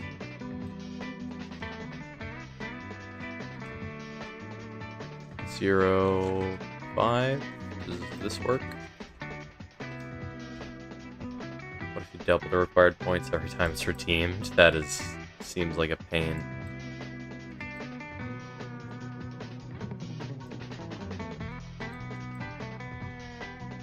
I can't have the cards overlapping like this.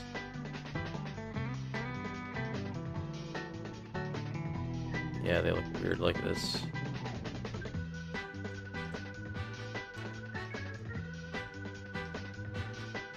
What does 0.1 look like?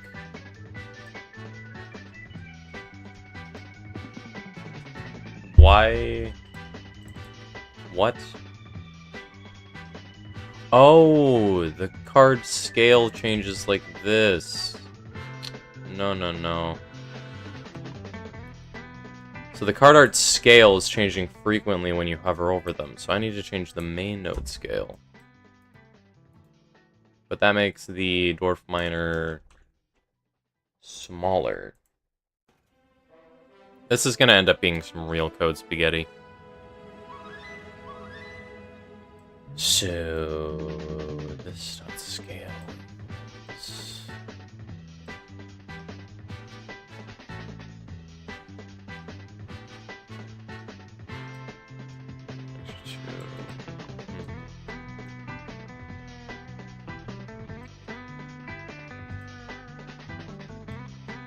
Not atrocious. The cards could even be a little smaller, I think. I think it makes sense when you played them. So, let me try this.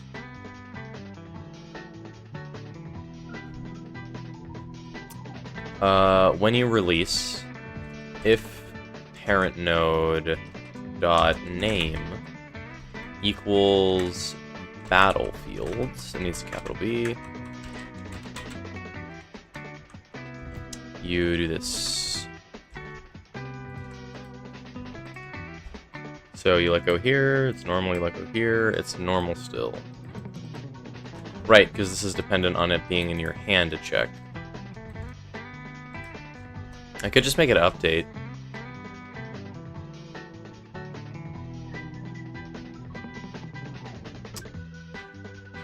When you... I feel like putting too much stuff under process is a bad idea. Process runs every frame, I think.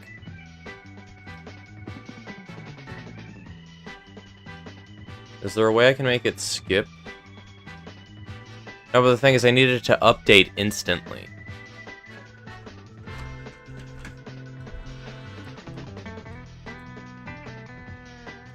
Because I could do this. That works.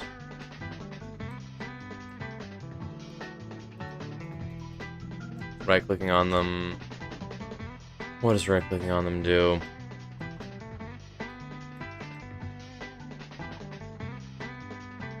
Right. Changes the position. Why is that weird? Why is it like this?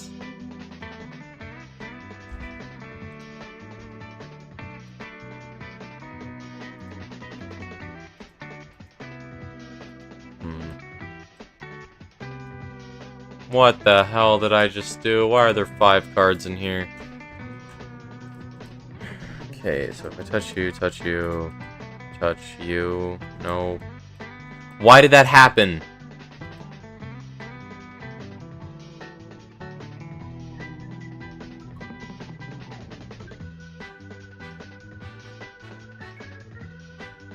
Okay, the position updating like this.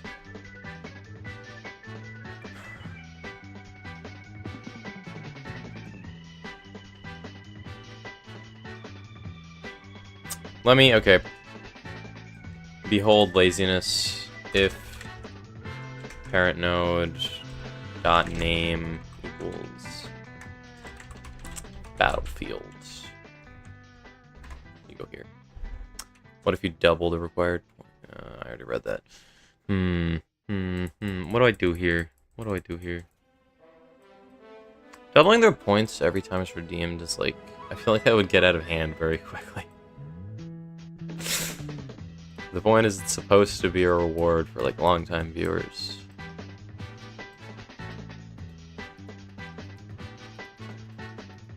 Okay, so Dwarf Miner appears in the corner.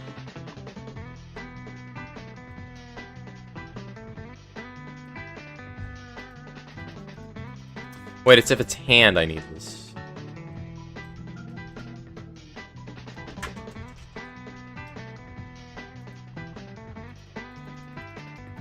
But if I play it, it appears there. So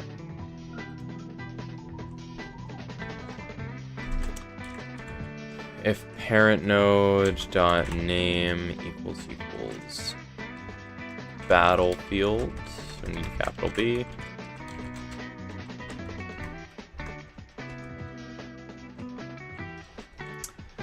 Then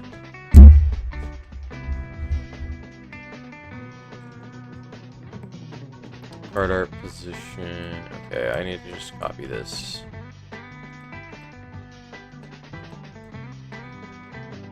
Spectre 2.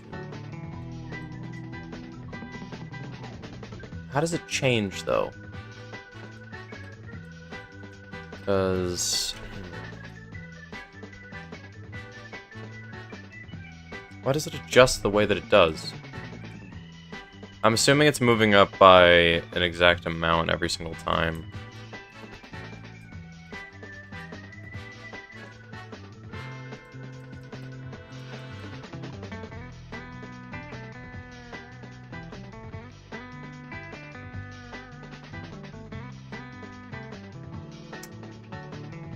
How can I make it detect if you click anywhere else? Because this... Well, here's the thing. If you right-click it and then you play another card, it deletes it. Why? Where's it going?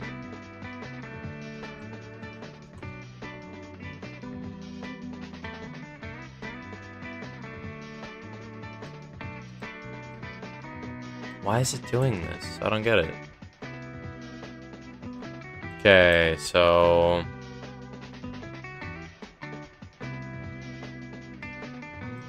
let me readjust this. There has to be a better way to go about doing this.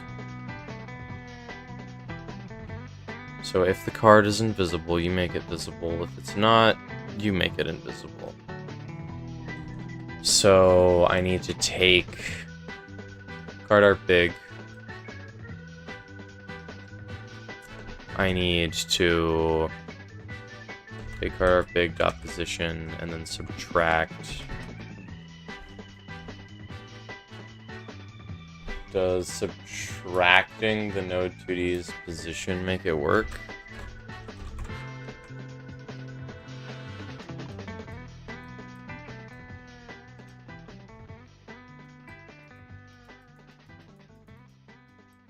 It just seems normal.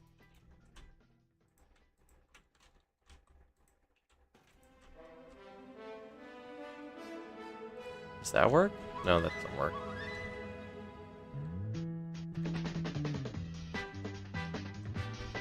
Is this what I need to do? Nope. In hands, it doesn't work. When you pick it up, what happens?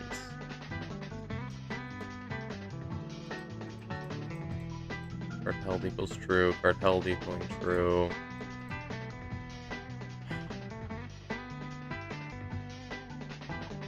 Why does it work like this?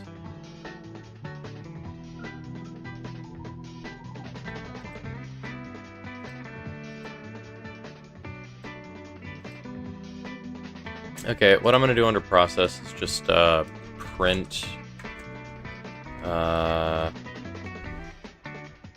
art big's position.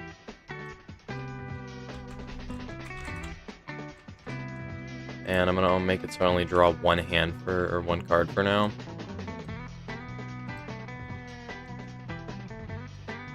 So that's the current position. 1440500.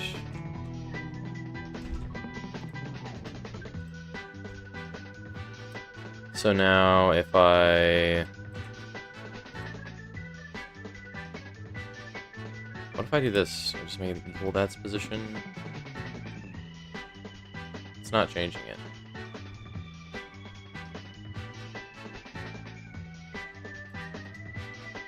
Eh?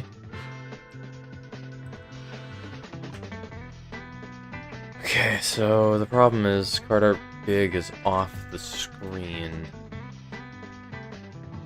Oh wait, that's only when you try to right click on it.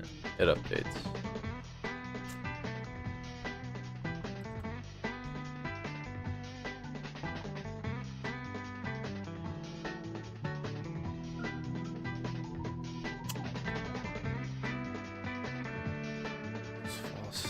So it's invisible because it's off the screen.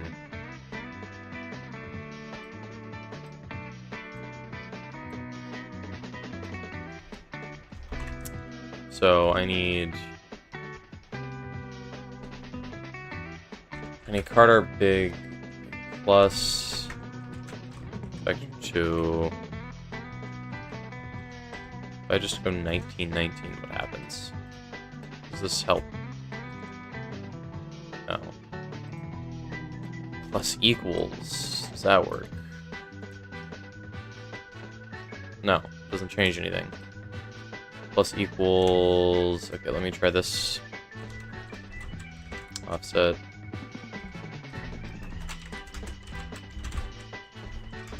Equals vector 2. 150, 50. Plus equals offset. Nope.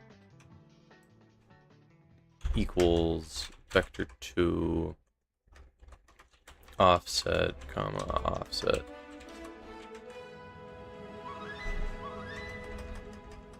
Does this work? It's not updating. The position of this never changes. Why does that never change? I don't get it.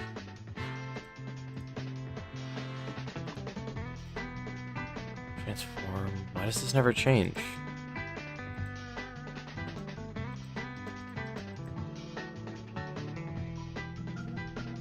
Oh, I'm a moron.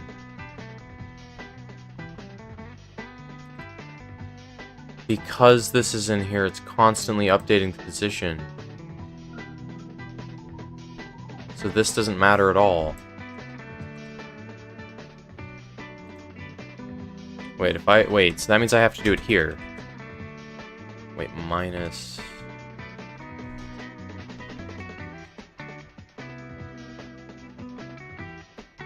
Wait, hold up. Progress.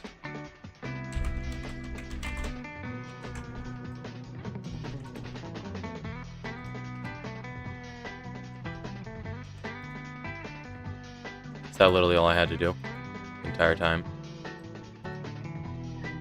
Oh my god, that's all I had to do the entire time! It's not quite right. You're supposed to be plus, I think.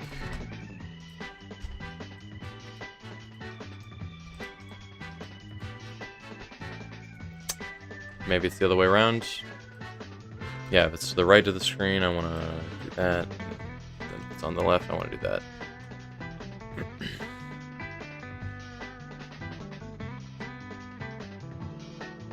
No, I feel like it's the other way around.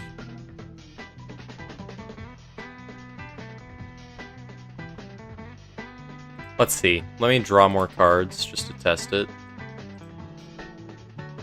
Bam, bam, bam, bam. It doesn't work, yeah. Gotta change it back. Plus here. What the heck did I just do? Plus here. Minus here.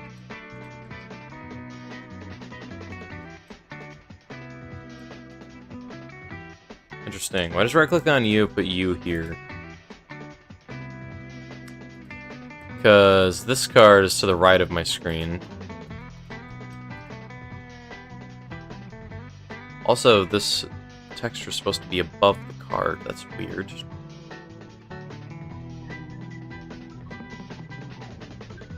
But, whatever.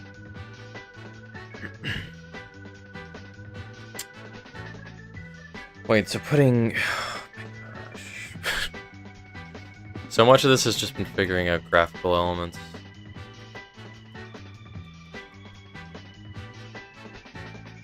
Wait, so right-clicking you...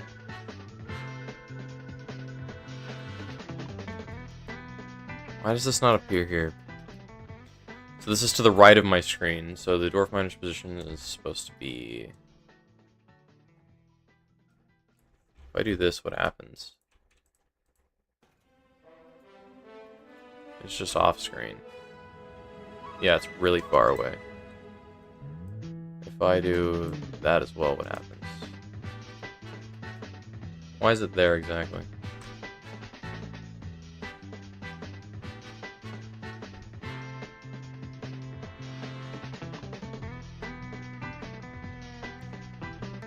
Huh.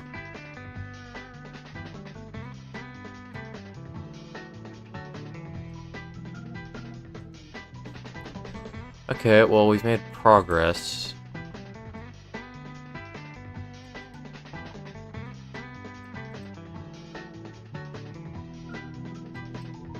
Why does this not work perfectly, is my question.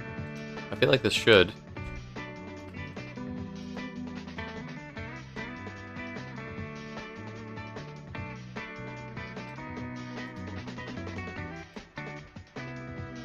When it's picked up, it works. But when it's sitting down, it doesn't work. Wait, when I right-click... Wait, no. If card art position is this, it needs to also check... Can I add an OR statement? Or... Ah, I see. Let me copy this. Or this node. Looks like this.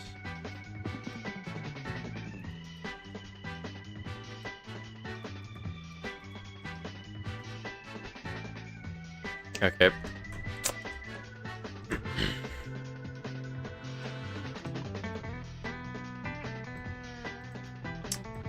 Card art position is, yeah, less than that. Can I make an and/or statement?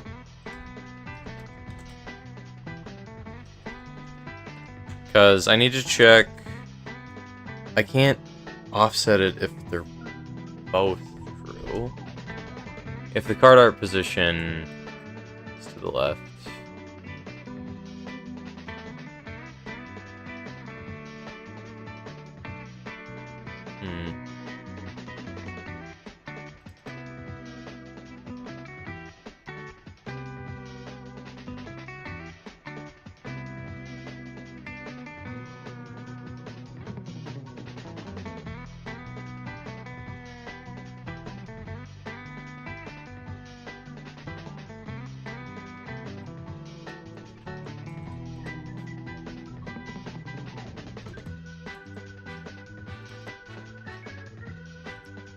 What?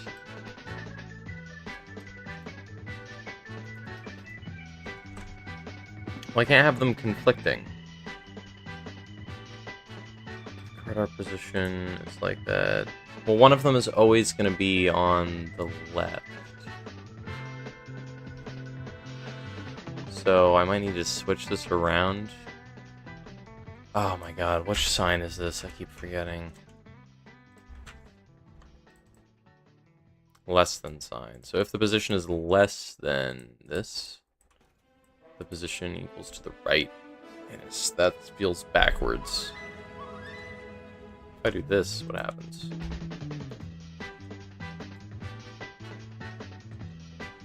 It's the same size.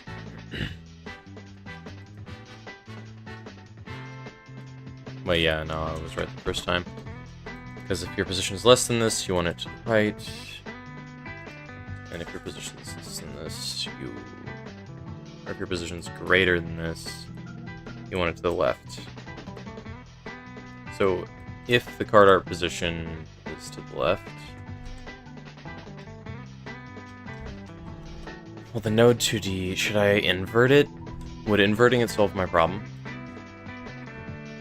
Because if I do U, copy U, paste it here, copy U, and then paste it here, and then I make this an OR main node. Does that work?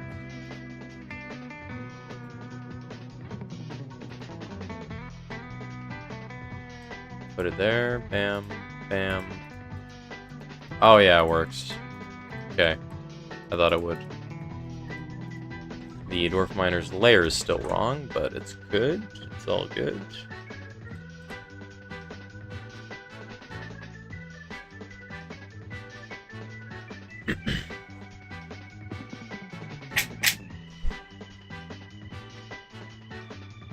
All right.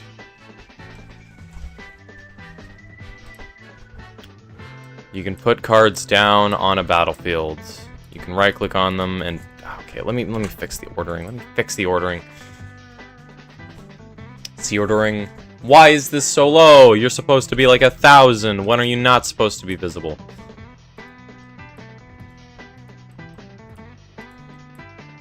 Okay. The card art is smaller, but I don't think that's bad because it's still readable. I could adjust the scale, though, based on how big the card is.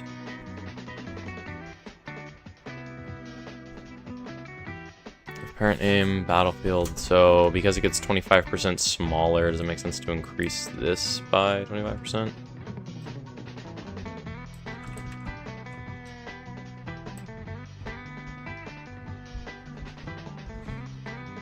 Your scale's by 0.25, so, oh my god, what's a...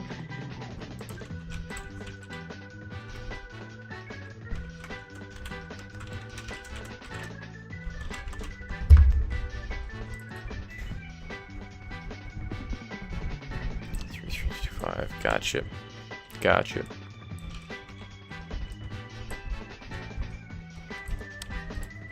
There we go. Normal scale, but now the offset is wrong. Yeah, let me just change it back. I don't think it's worth the effort. Okay, you can play cards, you can look at them, you can play them all over. Let me make the health damage. Yeah, those are all the numbers that matter. Let me get rid of hitboxes so it looks nice. Okay. Decent position we're in. You can play cards, you can hover over them, they look real all nice, they look all sick and lovely. You can right click on them to read what they do. Okay, now we need phases incorporated into the game. Don't know how I'm gonna go about that.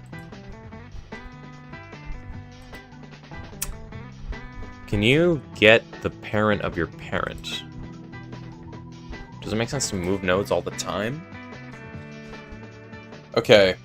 This is gonna take a lot of thinking for me to fully understand how it's gonna work.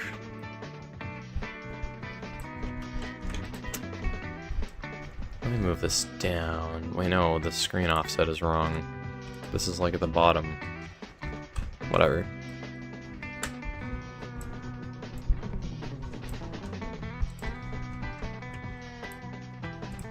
Alright, I think we've made quite a bit of progress today. You can play cards now. They don't do anything yet. I think I can make it so when they enter the battlefield they do have abilities, which should be nice. And I think combat should be simple once I figure out the actual logic to it. And then from there, it's just, I think, adding cards. Okay, let me walk through a game in my head and see if I've programmed everything. Let's just see how far we can go now. So, let me enable the delay on drawing cards as well. Okay. So, the game starts. You draw your cards.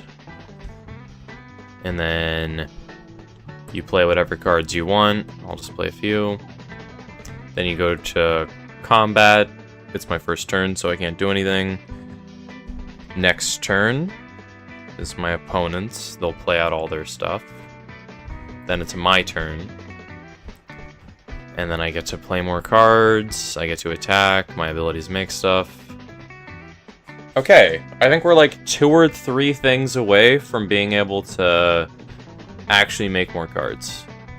We need enters the battlefield abilities, and we need to figure out